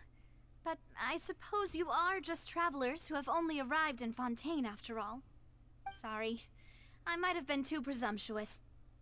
Don't say that, Navia. Ah, and we were having so much fun investigating with you, too. It was like having new waters flowing into a stagnant mire, causing new hope to spring forth, and the reflection in the murk to become clearer. Sorry about that. I'm a bit prone to nostalgia. Don't mind me. Wait, shall we have a farewell meal? You know, to commemorate our time as partners? Huh? Do we really need to get that formal? Well, guess you really did treat us as partners, huh? Well, I'd just like to have a proper ending to every important memory. That way there are no regrets later. Anyway, it would just be a meal, so it shouldn't take up too much of your time.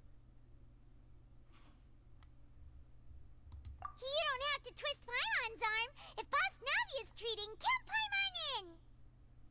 Oh, wonderful. In that case, why don't we return to the Court of Fontaine and head to the Hotel de Boer? I believe we'll make it just in time for dinner. All right then, let's have our farewell meal.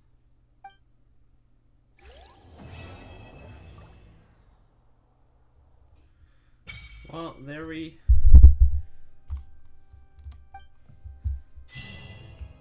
go.